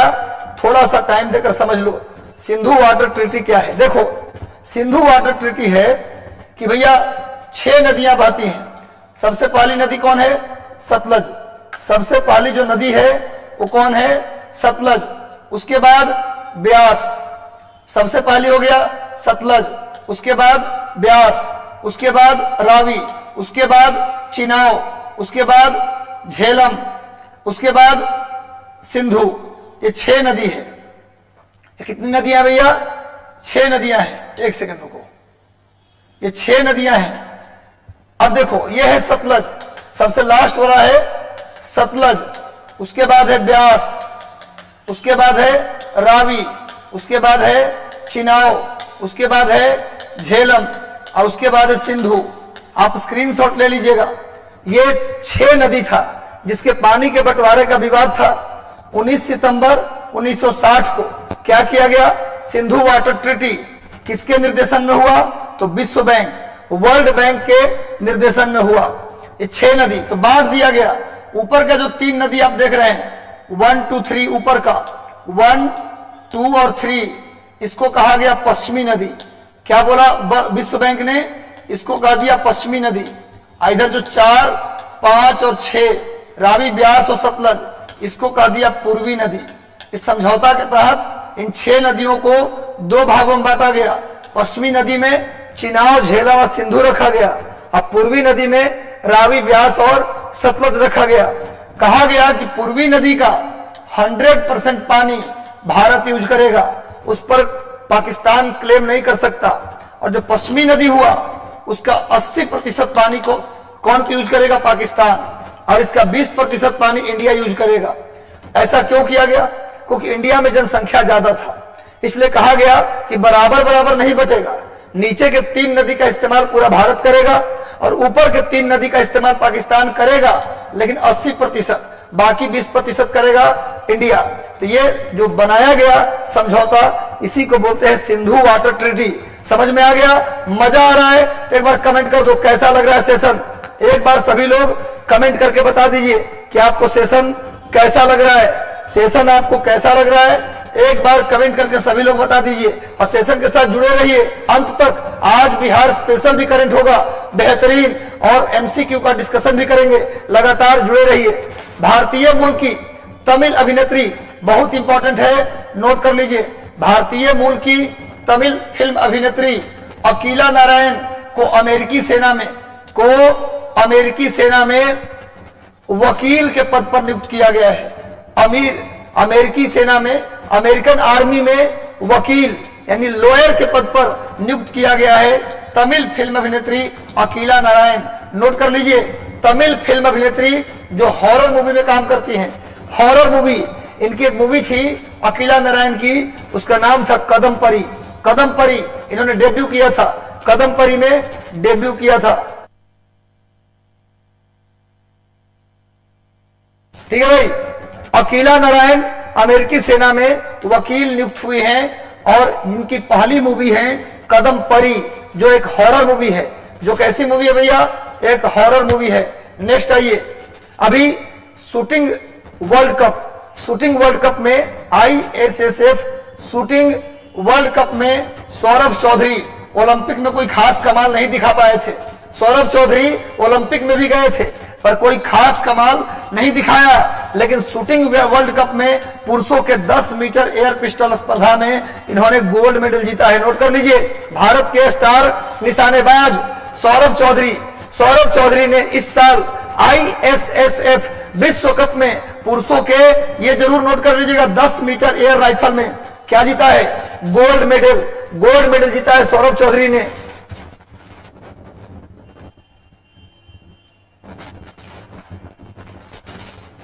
चलिए सभी लोग लगातार जुड़े रहिए। मेहनत जो करता हूं ये सिर्फ और सिर्फ आप लोगों का जो जुड़ाव है, जो लगाव है, आप सभी जितना डेडिकेशन से हमें देखते हैं उसी तरीके से वो डेडिकेशन ही है जो मेरे अंदर इतना एनर्जी पैदा करता है। चलो भैया, सौरभ चौधरी ने गोल्ड मेडल जीता है। नेक्स्ट आते हैं अगले करंट अफेयर की ओर।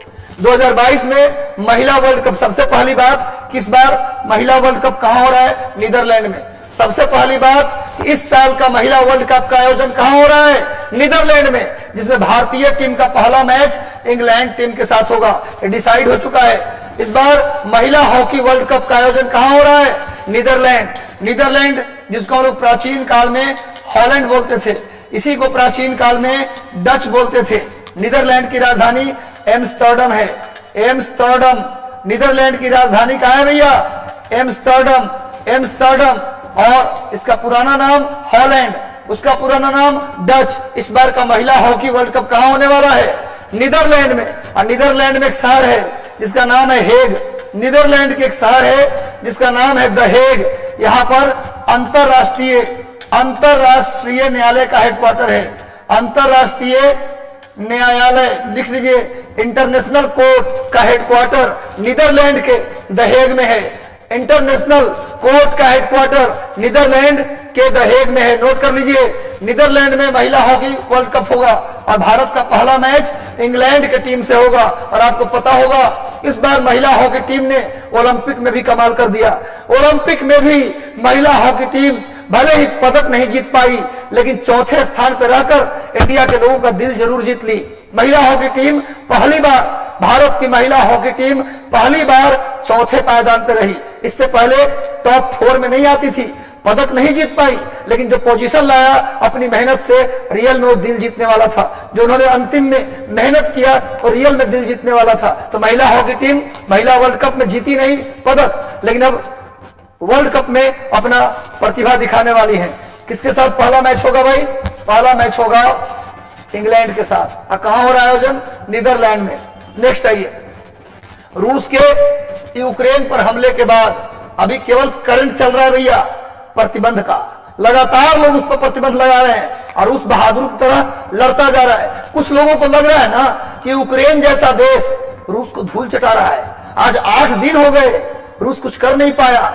तो क्या आपको लगता है यूक्रेन अकेले लड़ रहा है क्या? यूक्रेन को पूरा हथियार, पूरा अमेरिका, पूरा इंग्लैंड, पूरा फ्रांस उसको हथियार सप्लाई कर रहे हैं। अंदर खाने की बात है, उससे आर्मी भी भेजी जा रही है। उसके उस खुल के नहीं, अंदर अंदर यूक्रेन सेना का ड्रेस पहना के आर्मी भी जा रही है। हथियार जा रहा है, पैसा जा रहा है। वरना यूक्रेन की औकात है जी, 5 घंटा में लड़ाई खत्म हो जाता, 4 से 5 घंटा में यूक्रेन खत्म। लेकिन इतना देर टिका है, उसके पीछे समझिए कि यूक्रेन अकेले नहीं है। जेलेंस्की साहब, कॉमेडियन साहब, जेलेंस्की कौन थे? कॉमेडी सीरियल में काम करने वाले एक अभिनेता थे और उनको क्या बना दिया गया? अब यूक्रेन के राष्ट्रपति, वो कॉमेडियन इतना दिन तक कैसे टिक जाता भाई? वो सब सपोर्ट मिल रहा है। देखो, हमला हो रहा है, इसका समर्थन नहीं हो सकता। इंसान, आम लोग मारे जा रहे हैं, इसका समर्थन नहीं किया जा सकता। लेकिन जो अमेरिका यूक्रेन के कंधे पर बंदूक रख के रूस पर चलाने की कोशिश कर रहा था, जैसे एक विधायक ने कहा, रूस के एक विधायक हैं अभय सिंह, बिहार के हैं, बिहार के रहने वाले अभय सिंह, रूस के कैबिनेट में एक विधायक हैं, एमएलए है, बिहार के हैं। उनसे पूछा गया कि यूक्रेन पर हमला को आप कैसे देखते हैं, आपको कैसा लगता है, ठीक कर रहे हैं आप? तो उन्होंने जानते क्या एग्जाम्पल दिया? उन्होंने एग्जाम्पल दिया, यदि चीन बांग्लादेश में आके आप सैनिक अड्डा बना ले आपके बाउंड्री पर, तो आपको अच्छा लगेगा? तो वही बात यूक्रेन कर रहा था। अमेरिका के नाटो के सैनिक का अड्डा कहां बनवा रहा था? अपने देश में। उन्होंने जवाब दिया कि चीन अगर आपके चारों तरफ के देशों में सैनिक अड्डा आके बना ले तो आपको कैसा महसूस होगा? वैसा ही हमको भी महसूस हो रहा है। समझा बात ना? ये कम से कम हो रहा था। और अमेरिका का ये नाटो जो है ना, वो दूध का धुला हुआ नहीं है, इसलिए हमला को सीधे तौर पर कहना कि गलत हो रहा है, ये भी नहीं कर सकते आप। तो रूस का यूक्रेन पर हमले के बाद अभी तो ओलंपिक ने प्रतिबंध लगाया था, ओलंपिक ने तो प्रतिबंध लगाया ही था, साथ में अब अंतरराष्ट्रीय बैडमिंटन संघ ने भी प्रतिबंध लगा दिया, अंतरराष्ट्रीय रोइंग संघ ने भी प्रतिबंध लगा दिया, अंतरराष्ट्रीय स्कीइंग संघ। रूस और का यूक्रेन पर हमले के बाद रूस पर अंतरराष्ट्रीय बैडमिंटन संघ, अंतरराष्ट्रीय रोइंग संघ और अंतरराष्ट्रीय स्कीइंग संघ, इन सब ने क्या कर दिया है? प्रतिबंधित कर दिया है रूस को खेलने से। आगे आते हैं, नेक्स्ट आइए, अगला करंट देखते हैं। अभी centre for science and environment, centre for science and environment का एक रिपोर्ट आया है। इस रिपोर्ट में कहा गया है कि वायु प्रदूषण जो होता है PM 2.5 से, उस वायु प्रदूषण के लिए PM 10 भी जिम्मेवार होता है। PM 10 और PM 2.5 एयर पॉल्यूशन में दोनों होता है। PM10 और PM 2.5। लेकिन अभी centre for science and environment ने कहा है कि PM 2.5 से होने वाले मौतों की संख्या 2.5 गुना वृद्धि हो चुकी है। अभी centre for science and environment ने एक रिपोर्ट दिया जिसमें कहा है कि PM 2.5 से होने वाले भारत में जो मौत है, इस प्रदूषण से, इस वायु प्रदूषण से होने वाला जो मौत है उसकी संख्या 2.5 गुना तक बढ़ चुका है। और आप अपनी जानकारी के लिए लिख लीजिए भैया, PM10 और PM 2.5 ये सब क्या है? एयर पोल्यूटेंट है, माने वायु प्रदूषक है। नोट कर लीजिएगा। आगे आते हैं, नेक्स्ट अगला है बहुत इंपॉर्टेंट, बहुत इंपॉर्टेंट, सबसे ज्यादा इंपॉर्टेंट तो एक चित्र है। ये जो चित्र है सबसे ज्यादा इंपॉर्टेंट ये है।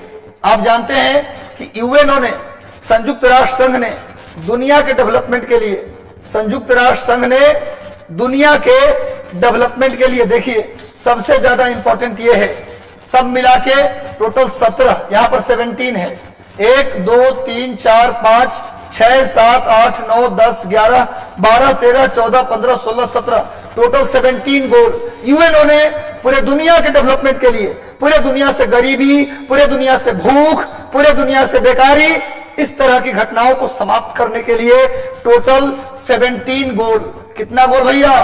टोटल 17 गोल फिक्स किया था यूएनओ ने 2015 में पूरे दुनिया में राम राज्य लाने के लिए, पूरे दुनिया में खुशहाली लाने के लिए, पूरे दुनिया में स्वच्छता के लिए, प्रदूषण को दूर करने के लिए, हरियाली लाने के लिए, पोषण सुरक्षा के लिए, स्वास्थ्य की सुरक्षा के लिए, महिलाओं की सुरक्षा के लिए, शिक्षा के विकास के लिए 17 गोल, 17 लक्ष्य दिया था 2015 में, जिसे 2030 तक पूरा करना था, जिसे 2030 तक पूरा करना था टारगेट। नोट कर लो, यूएनओ के 17 गोल कब दिया गया? 2015 में। कब तक पूरा करना है?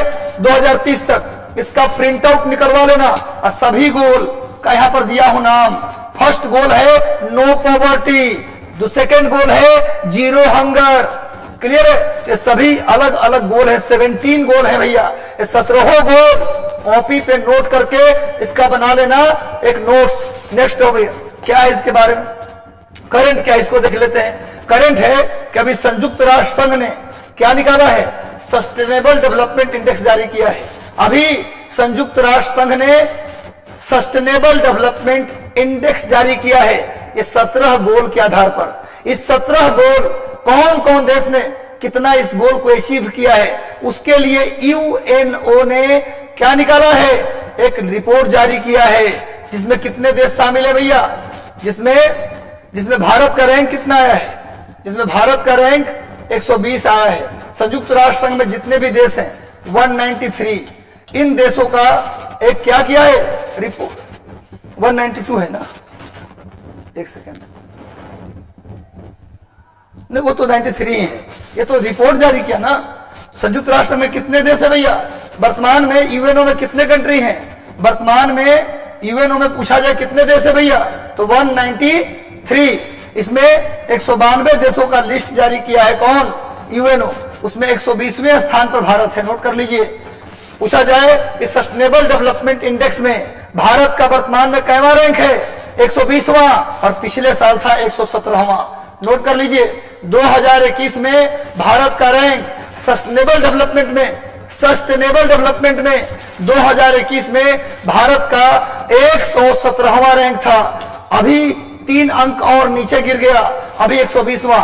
192 देशों में भारत का 120वां स्थान है। नोट कर लीजिए, अच्छा स्थान नहीं है। ये 17 गोल का जो डेवलपमेंट है उसमें 192 देश में 120वां रैंक है। सोचिए कितना घटिया रैंक है, कितना डेवलपमेंट चल रहा है हमारे देश में। 120वां रैंक 3 पायदान नीचे फिसल गया है। सस्टेनेबल डेवलपमेंट कब लाया गया था? 2015 में। कितने गोल थे? 17 गोल। और कब तक पूरा करना था? 2030 तक। इसको आप लोग नोट कर लीजिए। बहुत इंपॉर्टेंट बात नोट कर रहा हूं, और याद रखना इस चित्र को, इससे आपको नोट्स बनाना है। अभी घर पे जाकर के इसका अलग से नोट्स प्रिपेयर कर लीजिएगा। चलो आगे बढ़ते हैं। बिहार स्पेशल, बहुत इंपॉर्टेंट, नोट कर लो भैया। दुनिया का दूसरा सबसे बड़ा अस्पताल पटना में बनाया जा रहा है। दुनिया का दूसरा सबसे बड़ा अस्पताल पटना में बनाया जा रहा है।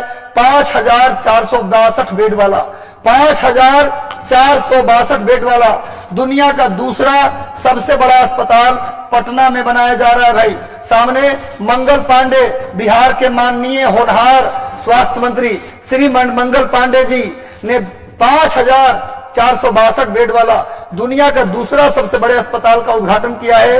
और दुनिया का सबसे बड़ा अस्पताल कहाँ है? ताइवान में। इसमें 10,000 बेड है। कितना बेड है भैया? दुनिया का सबसे बड़ा अस्पताल है। चीन के पास एक देश है ताइवान, चीन के पास एक देश है ताइवान। आजकल ताइवान भी चर्चा में है। आजकल ताइवान क्यों चर्चा में है? क्योंकि लगातार अमेरिका उसे मदद कर रहा है, लगातार अमेरिका मदद कर रहा है। क्यों? क्योंकि चीन चाहता है कि ताइवान को हम अपने कब्जे में रखें। जैसे तिब्बत को, हांगकांग को अपने कब्जे में चीन रखा है, चाहता है ताइवान को भी अपने कब्जे में रखें। लेकिन जापान, साउथ कोरिया, अमेरिका ये सब कोशिश में है कि ताइवान को एक नया देश बनवा दें।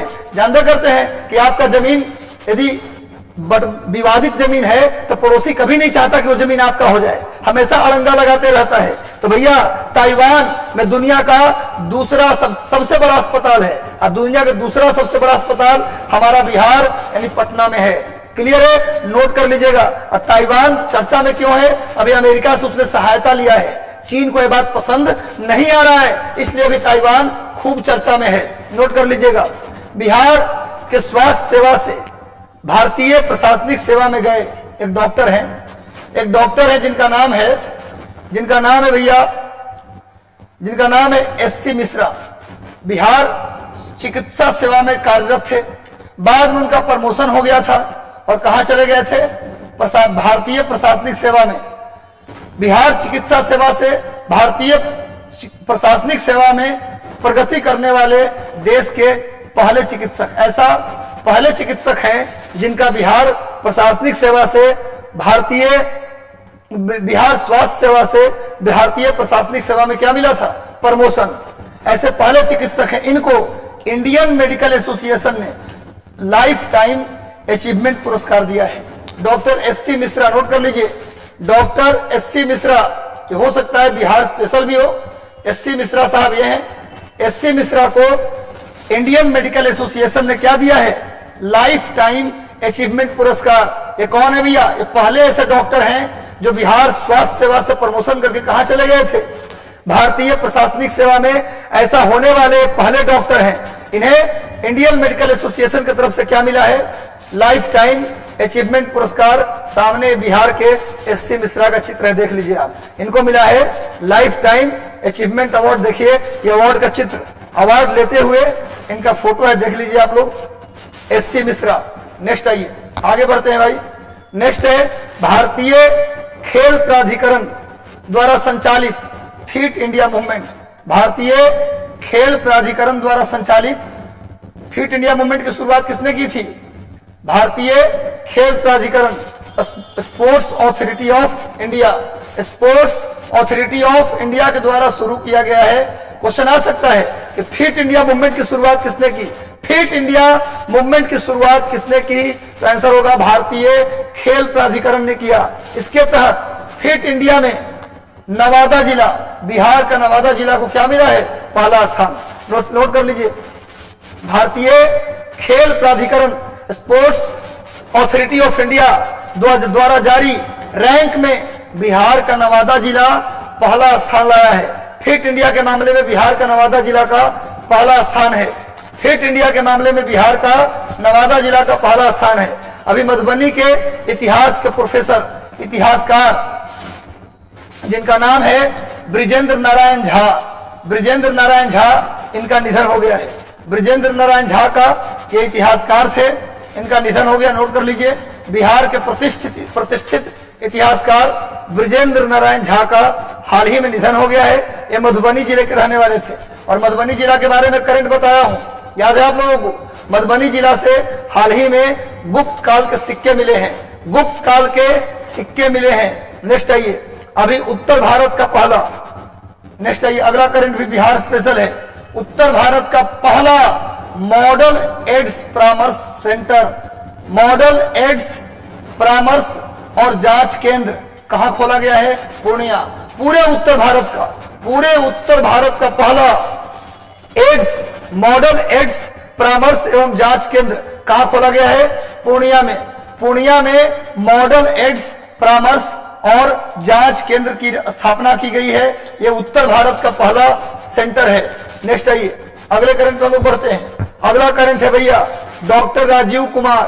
ये है तो बिहार से जुड़ा हुआ, लेकिन ये बिहार का करंट नहीं है, एक नेशनल और इंटरनेशनल करंट है। अभी डॉक्टर राजीव कुमार जिनका संबंध बिहार से है, इन्हें इंटरनेशनल ह्यूमन राइट ऑर्गेनाइजेशन में क्या किया गया है? बिहार के निर्देशक, यानी बिहार राज्य के तरफ से इन्हें इंटरनेशनल ह्यूमन राइट ऑर्गेनाइजेशन में डायरेक्टर बनाया गया है। बिहार का director international human right organization की तरफ से डॉक्टर राजीव कुमार बिहार के डायरेक्टर बने हैं। इसमें एक और करंट जुड़ा हुआ है, हिमांशु मिश्र जो दरभंगा के रहने वाले हैं। दो करंट है इसमें। पहला है राजीव कुमार को इंटरनेशनल ह्यूमन राइट ऑर्गेनाइजेशन में बिहार का डायरेक्टर बनाया गया है, और दूसरा है कि हिमांशु मिश्र 1 मिनट में 177 बार फुटबॉल को किक कर दिए। 1 मिनट में फुटबॉल को अपने पैर से 177 बार किक कर दिए, 171 बार सॉरी। इसके कारण से इन्हें Guinness book of world record में नाम दर्ज किया गया है।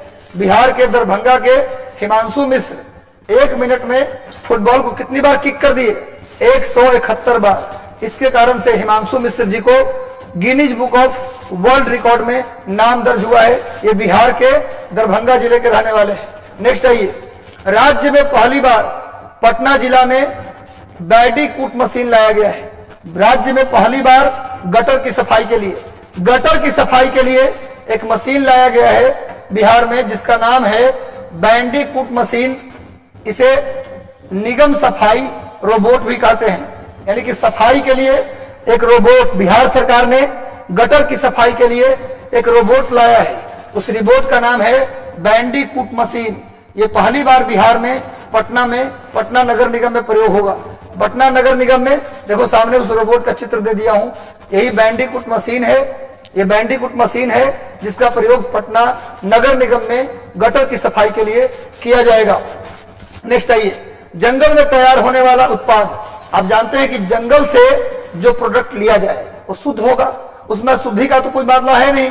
तो जंगल से प्राप्त होने वाला उत्पाद, जंगल से तैयार होने वाला उत्पाद के लिए बिहार के गया जिला में अरण्यक प्रोजेक्ट की शुरुआत की गई है। अरण्यक प्रोजेक्ट लिख लीजिए, जंगल से प्राप्त होने वाले शुद्ध उत्पाद के लिए अरण्यक प्रोजेक्ट की शुरुआत की गई है। अरण्यक प्रोजेक्ट की शुरुआत की गई है किसके द्वारा? बिहार सरकार के द्वारा गया से। बिहार के गया से अरण्यक प्रोजेक्ट। क्वेश्चन आएगा कि शुद्ध जंगली उत्पाद के प्रचार प्रसार के लिए बिहार के किस जिले से शुरू किया गया है अरण्यक प्रोजेक्ट? तो आंसर होगा गया जिले। लगातार मेहनत करते रहो, मेहनत का कोई विकल्प नहीं है। खूब पढ़ो, इतना पढ़ो कि मैं जहां से खड़ा होता हूं लाइन वहीं से शुरू होती है। ये लाइन आ जाना चाहिए अंदर से, किसी का हो या ना हो मेरा होगा। ये आत्मविश्वास बना लो अंदर से, एकदम से लगे रहो, आग लगाते रहो, ऐसी लकीर खींचो जो आने वाली पीढ़ी के लिए नजीर बन जाए। लगातार जुड़े रहो, लोगों को जोड़ते रहो। आप लोग की सिफारिश पर मैंने बिहार स्पेशल करंट भी डालना शुरू किया हूं। मैं चाहता हूं कि हर एक इलाके का डीएसपी हमारा पढ़ाया हुआ हो, हर एक इलाके का एसडीएम, हर एक इलाके का ऑफिसर हमारा पढ़ाया हो। मैं ये चाहता हूं, और ये सब कर सकते हैं आप अपने प्रयास से। आप चाहे तो ऐसा हो सकता है। बिहार सरकार ने वेटलैंड अधिनियम 2017 के अनुसार बिहार सरकार ने कहा है कि राज्य में जितने भी वेटलैंड हैं, वेटलैंड तो बहुत सारे हैं, लेकिन इंडिया के रामसर साइड में एक वेटलैंड शामिल है, कांवरताल। कांवरताल पूछा जाए कि भारत के रामसर साइड में बिहार के कितने वेटलैंड शामिल हैं, तो आंसर होगा कांवरताल, बेगूसराय। लेकिन बिहार में जितने भी वेटलैंड्स हैं उनके डेवलपमेंट किया जाएगा किसके आधार पर? वेटलैंड नियम 2017 के आधार पर वेटलैंड को संरक्षित करेगा बिहार सरकार, जिसके अंतर्गत कांवरताल, बेगूसराय, इसके बाद बरेला, ताल बरेला, वैशाली, लाल सरैया, पश्चिम चंपारण इत्यादि जितने भी साइट है बिहार में, उनको क्या किया जाएगा? उनको संरक्षित करने का काम किया जाएगा बिहार सरकार के द्वारा। क्वेश्चन आ जाए कि भारत के रामसर साइड में बिहार के कितने वेटलैंड शामिल हैं? 1। कौन? काबरताल बेगूसराय। लेकिन बिहार में बहुत सारे रामसर साइट हैं जिसको केंद्र के रामसर साइट में जगह नहीं मिला है। ऐसे में बिहार सरकार चाहती है कि जितने भी रामसर साइट हैं उनका डेवलपमेंट किया जाए। काबरताल कहाँ है? बेगूसराय। ताल बरेरा वैशाली और सोरैया मान पश्चिम चंपारण।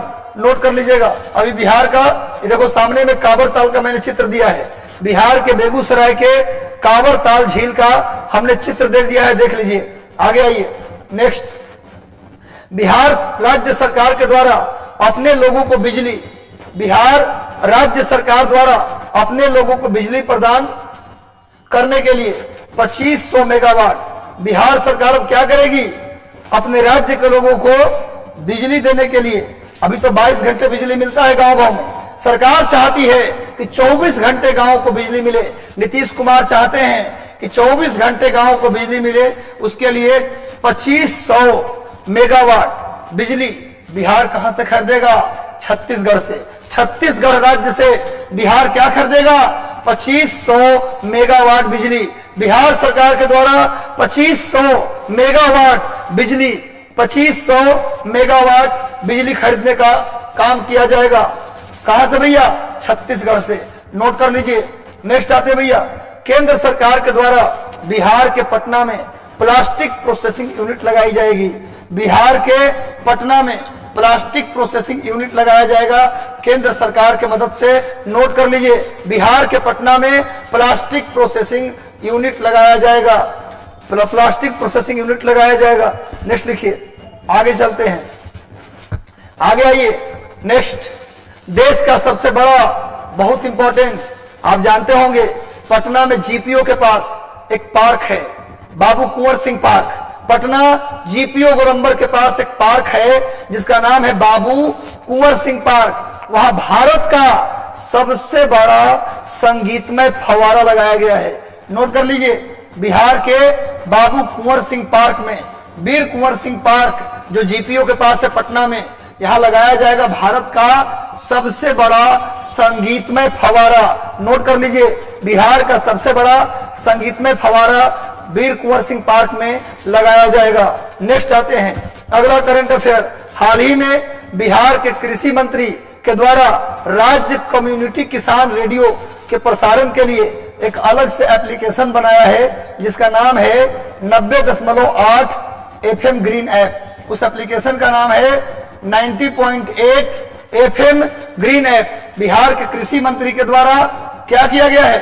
राज्य के कम्युनिटी किसान रेडियो से प्रसारण होने वाले कार्यक्रमों को सुनने के लिए 90.8 FM ग्रीन एप्लीकेशन की शुरुआत किया है। सामने देख लीजिए, 90.8 FM ग्रीन एप्लीकेशन, उसका चित्र है भाई।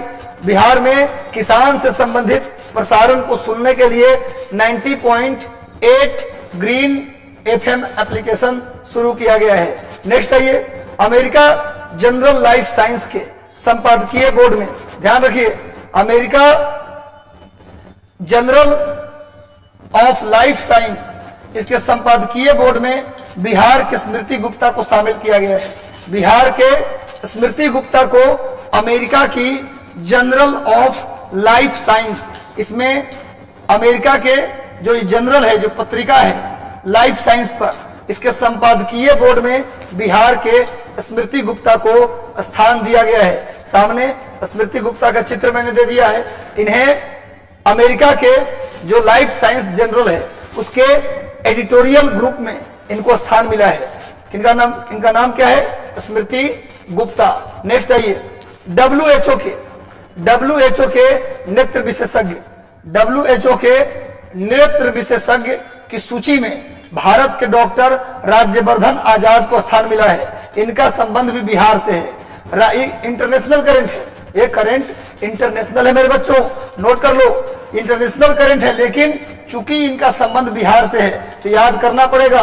राज्यवर्धन आजाद को WHO के जो विशेषज्ञ, नेत्र विशेषज्ञ, आई स्पेशलिस्ट का जो पैनल है उसमें राज्यवर्धन आजाद को स्थान मिला है। राज्यवर्धन आजाद को जो आंख नेत्र विशेषज्ञ डॉक्टर हैं उसका पैनल बनाया था WHO, उसमें राज्यवर्धन आजाद को क्या मिला है? एक मेंबर के रूप में स्थान मिला है। राज्यवर्धन आजाद का संबंध भी बिहार से है। सभी से जुड़ जाइए, सभी लोग जल्दी से जुड़ जाओ। बिना मेहनत के यहाँ कुछ नहीं मिलता, बिना मेहनत के कुछ भी प्राप्त नहीं होता। मेहनत का कोई विकल्प नहीं होता, मेहनत का विकल्प केवल मेहनत होता है। इस बात का भी आप ध्यान रखें। लगातार मेहनत करें, लगातार मेहनत करें भाई, मेहनत का कोई विकल्प नहीं होता। मैं बार बार बोलता हूं, मेहनत को बढ़ाओ। अब मैक्सिमम 2 महीने का वक्त रहा है। अब इस 2 महीने में तुम क्या करोगे? 2 महीने कहा, आज 2 मार्च हो गया, 2 महीने भी नहीं है, अब कमता जा रहा है, उल्टी गिनती शुरू। अब लग जाओ, पूरी हिस्ट्री हर हफ्ते, मॉडर्न हिस्ट्री को 2 बार पढ़ जाओ, पूरी साइंस को 2 बार पढ़ जाओ, पूरे करंट अफेयर पुराना को 2 बार पढ़ जाओ और हर हफ्ते पढ़ जाओ। टोटल 8 सप्ताह बचा है। 8 सप्ताह में 8 बार पढ़ जाओ हिस्ट्री, 8 बार साइंस, 8 बार करंट, 8 बार ज्योग्राफी, 8 बार पॉलिटी, 8 बार इकोनॉमी। कहीं से क्वेश्चन नहीं छूटेगा। कुछ भी पूछ लो, बेटा तैयार है, जवाब देंगे, बस मेहनत करो। अभी 2 मार्च 2022 को 46वां सिविल लेखा दिवस मनाया गया है। सिविल लेखा दिवस कब मनाया जाता है? 2 मार्च को। ये 46वां था इस बार का। इससे पहले 45 मनाया जा चुका है। इसका उद्घाटन किसने किया है? सीतारमन, निर्मला सीतारमन। निर्मला सीतारमन ने 46वां सिविल लेखा दिवस का क्या किया है? उद्घाटन किया है 2 मार्च को। 2 मार्च सिविल लेखा दिवस। देखो सामने में चित्र दे दिया हूं, आगे आइए। नेक्स्ट, सड़क पर रहने वाले जानवरों के लिए आप जानते हैं कि आए दिन जो जानवर होते हैं जंगल के, जहां रोड जंगल के बीच से गुजरती है, जानवर रोड पे आ जाते हैं और गाड़ी वाले उनको मारते हुए कुचलते हुए निकल जाते हैं। तो कई जीव जंतु या तो मर जाते हैं या वो घायल हो जाते हैं। तो उनके लिए एम्बुलेंस की व्यवस्था करने वाला तमिलनाडु भारत का पहला राज्य बन गया। जानवरों के लिए एम्बुलेंस देने वाला भारत का पहला राज्य बन गया तमिलनाडु। एम्बुलेंस, जानवरों के लिए एम्बुलेंस की व्यवस्था करने वाला भारत का पहला राज्य कौन बन गया? तमिलनाडु। तमिलनाडु पहला राज्य बन गया जिसने जानवरों के लिए एम्बुलेंस की व्यवस्था की गई है। और अभी तमिलनाडु के मुख्यमंत्री कौन है भैया? Stalin, MK Stalin. तमिलनाडु के क्या हैं? CM हैं, मुख्यमंत्री हैं। नोट कर लो। आगे बढ़ते हैं, नेक्स्ट आओ। देखो सामने में इनका ही चित्र आ गया। सामने में स्टालिन जो तमिलनाडु के मुख्यमंत्री हैं उनका चित्र है। अभी इनकी किताब आई है। स्टालिन ने अपनी आत्मकथा लिखी है। स्टालिन जो वर्तमान में तमिलनाडु के CM हैं। अब पहला राज्य बन गया तमिलनाडु जिसने जानवरों के लिए एम्बुलेंस की व्यवस्था की है। इन्होंने अपनी आत्मकथा लिखी है जिसका नाम है उंगलील ओरुवन। उंगलील ओरुवन, ये आत्मकथा का नाम है। किसका आत्मकथा है भैया? तो ये स्टालिन की आत्मकथा है। इस आत्मकथा का विमोचन श्री राहुल गांधी के द्वारा किया गया। राहुल गांधी कांग्रेस के नेता हैं। इन्होंने इस किताब का विमोचन किया है। किताब का नाम है उंगलील ओरुवन। उंगलील ओरुवन पूछा जाएगा किसके ऊपर किताब है, किसकी ऑटोबायोग्राफी है? तो स्टालिन की। नोट कर लीजिए। नेक्स्ट आते भैया 31 दक्षिण एशियाई खेल कब से कब के बीच में होगा? 31वां दक्षिण एशियाई खेल कब से कब के बीच में होगा मेरे भाई? कितने से कितने के बीच में होगा? तो 12 से 23 मई के बीच होगा। और कहां आयोजित होगा? वियतनाम में। नोट कर लो, 31वां दक्षिण पूर्व एशियाई खेल का आयोजन कहां होगा? 12 से 23 मई के बीच। 12 से 23 मई के बीच वियतनाम में होगा। वियतनाम में होगा। नोट कर लीजिए। उत्तरी वियतनाम, वियतनाम 2 है, north Vietnam, south Vietnam. North Vietnam और साउथ वियतनाम को कौन अलग करता है? 17 डिग्री साउथ चैनल। नोट कर लीजिए। उत्तरी वियतनाम और दक्षिणी वियतनाम को कौन अलग करता है? 17 डिग्री साउथ चैनल। उत्तरी वियतनाम और दक्षिणी वियतनाम को अलग करता है 17 डिग्री साउथ चैनल। इस बार वियतनाम में होगा क्या? 31वां दक्षिण पूर्वी एशियाई खेल 12 से 23 मई के बीच। नोट कर लीजिए। उत्तरी वियतनाम को दक्षिणी वियतनाम से 17 डिग्री अलग करता है। उत्तर कोरिया को दक्षिण कोरिया से 38 डिग्री अलग करता है। अमेरिका को कनाडा से 49 डिग्री अलग करता है और अंडमान को निकोबार से 10 डिग्री अलग करता है। अंडमान को निकोबार से 10 डिग्री चैनल अलग करता है, नोट कर लीजिए। और 31वां दक्षिण पूर्वी एशियाई खेल वियतनाम में होगा। आगे आइए, बैंक ऑफ महाराष्ट्र ने ऑनलाइन खाता खोलने के लिए, बैंक ऑफ महाराष्ट्र ने ऑनलाइन खाता खोलने के लिए उड़ीसा में प्रोजेक्ट बैंक सखी की शुरुआत की है। क्वेश्चन आ जाएगा कि बैंक ऑफ महाराष्ट्र के द्वारा प्रोजेक्ट बैंक सखी की शुरुआत की गई है। कहां में ये भाई? उड़ीसा में। किसके मदद से किया गया? तो प्रोजेक्ट महाग्राम और Sunivesh India finance service private limited, Sunivesh India finance service private limited और प्रोजेक्ट महाग्राम के मदद से प्रोजेक्ट बैंक सखी की शुरुआत कहां की गई है? उड़ीसा में। किसके द्वारा? बैंक ऑफ महाराष्ट्र के द्वारा। और उड़ीसा का पूरी, मैंने बताया था, उड़ीसा का पूरी भारत का पहला शहर बन गया जहां 24 घंटे पीने का साफ पानी मिलता है। उड़ीसा में पहला ऐसा राज्य बन गया दुनिया का, भारत का नहीं पूरे दुनिया का पहला राज्य है उड़ीसा, जहां फीफा फुटबॉल स्कूल क्लब की स्थापना की गई है। उड़ीसा पहला राज्य बन गया जहां हेल्थ कार्ड दिया गया है, आम जनता को हेल्थ कार्ड देने वाला पहला राज्य उड़ीसा। पूरी उड़ीसा का पहला शहर, पूरे भारत का पहला शहर जहां 24 घंटे पीने का साफ पानी है। उड़ीसा फीफा का school club, football school club खोलने वाला दुनिया का पहला राज्य बन गया उड़ीसा। उड़ीसा के मुख्यमंत्री हैं नवीन पटनायक, नोट कर लीजिएगा। आगे बढ़ते हैं भैया। प्रोजेक्ट बैंक सखी बैंक ऑफ महाराष्ट्र उड़ीसा में खोला है। गूगल ने भारत में प्ले पास सब्सक्रिप्शन सेवा शुरू की है, नोट कर लीजिए। गूगल ने प्ले पास सब्सक्रिप्शन सेवा शुरू की है। इसमें क्या है भैया कि मैक्सिमम जो एप्लीकेशन है आप प्ले स्टोर से डाउनलोड करते हैं, उसके लिए कभी कभी पैसा लेना पड़ता है। कुछ चीजों के सब्सक्रिप्शन लेने के लिए क्या करना पड़ता है? पैसा देना पड़ता है। लेकिन गूगल ने कहा है कि मैक्सिमम सेवा हम फ्री में देंगे भारतीयों को, जिसके लिए प्ले पास सब्सक्रिप्शन सेवा शुरू की है, जो एंड्रॉयड डिवाइस उपयोगकर्ता को विज्ञापन में इन ऐप खरीदारी और अग्रिम भुगतान के बिना 1000 से अधिक एप्लीकेशन और गेम तक पहुंच प्रदान की जाएगी। 1000 से अधिक एप्लीकेशन का सब्सक्रिप्शन भारतीयों को क्या मिलेगा? अब फ्री में मिलेगा। 1000 से ज्यादा एप्लीकेशन का, उसके लिए गूगल ने क्या शुरू किया है? प्ले पास सब्सक्रिप्शन सेवा। गूगल स्थापना 1995 में, हेडक्वार्टर कैलिफोर्निया, वर्तमान में सीईओ सुंदर पिचाई। स्थापना 1995 में। लैरी पेज ने गूगल की स्थापना 1995 में की, हेडक्वार्टर कैलिफोर्निया, वर्तमान में सीईओ सुंदर पिचाई, नोट कर लीजिए। और क्या शुरू हुआ है? प्ले पास सब्सक्रिप्शन सेवा, जिसमें 1000 एप्लीकेशन का सब्सक्रिप्शन सबको फ्री में मिल सकता है। देखो सामने गूगल प्ले पास का मैंने चित्र दे दिया है। आगे आ जाओ भाई, नेक्स्ट। केंद्रीय स्वास्थ्य और परिवार कल्याण मंत्री और रसायन उर्वरक मंत्री भी कौन है भैया? स्वास्थ्य मंत्री और रसायन उर्वरक मंत्री ये दोनों है मनसुख मावड़िया।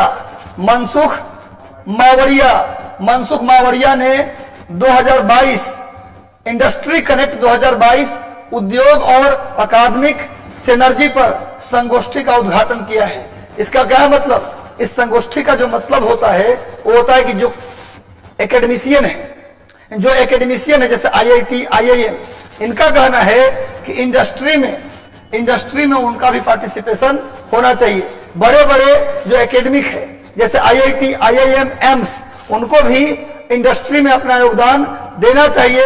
उस पर एक बैठक आयोजित की गई थी जिसका नाम था इंडस्ट्री नेक्स्ट 2022 उद्योग और अकादमिक सिनर्जी संगोष्ठी। इसका उद्घाटन किया है मनसुख मावड़िया और कहा है कि उद्योग क्षेत्र में भी किनका योगदान होना चाहिए? एकेडमी का, IIT का, IIM का, इन सब का। नेक्स्ट आइए, अगला करंट। हम लोग हाफ सेंचुरी लगाने जा रहे हैं और आप सभी को सैल्यूट है। इतना मेहनत करने के लिए लगातार आप लोग इस चैनल से जुड़े रह गए, इतनी देर तक बने रह गए, इसके लिए आशीर्वाद, शुभकामना तुम लोग अवार्ड के हकदार हो। ऐसे ही जुड़े रहो, लगे रहो, सफलता निश्चित मिलेगी। विज्ञान और प्रौद्योगिकी विभाग डीएसटी, इसको बोलते हैं डीएसटी, क्या बोलते हैं जी, department of science and technology विभाग के साथ साझेदारी में भारतीय उद्योग परिसंघ ने, यानी कि इंडियन इंडस्ट्री कॉन्फेडरेशन आईआईसी ने डीएसटी के साथ मिलकर क्या किया भैया, एक शिखर सम्मेलन का 28वां संस्करण का आयोजन किया है। शिखर सम्मेलन विज्ञान प्रौद्योगिकी पर 28वें शिखर सम्मेलन का मेजबानी किसने किया है, department of science and technology और भारतीय उद्योग परिसंघ, इन दोनों ने मिलकर क्या किया है भैया, अभी एक मीटिंग किया है विज्ञान और प्रौद्योगिकी पर। कैवा मीटिंग, 28वां मीटिंग, इसको नोट कर लीजिए। बस आज का सेशन हम यहीं समाप्त करेंगे। कैसा लगा सेशन, एक बार सभी लोग जितने जुड़े हो सभी लोगों से आग्रह है कि कैसा लगा सेशन एक बार जरूर बता दो।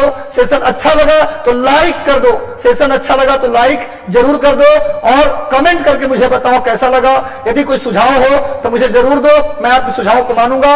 अब एमसीक्यू सीरीज जस्ट 5 मिनट के अंदर बने रहना, 5 मिनट के अंदर हम एमसीक्यू सीरीज ला रहे हैं। बिहार के जो 15 एमसीक्यू हम कराते हैं जस्ट 5 मिनट के अंदर उसको हम कराने जा रहे हैं। इसलिए थोड़ा पानी उनी पी लीजिए और तुरंत आ जाइए और कैसा सेशन लगा बताइए। और इसको पाना है, यदि इसका पीडीएफ आपको चाहिए तो टेलीग्राम ग्रुप है मिशन 50 आईएएस का, मिशन आईएएस का और डॉक्टर रंजीत कुमार सिंह आईएएस का, इन तीनों को आप ज्वाइन कर लीजिए, वहां इसका पीडीएफ आपको मिल जाएगा। चलिए तो मिलते हैं 5 मिनट के बाद 15 एमसीक्यू के साथ। देखता हूं आपका परफॉर्मेंस कितना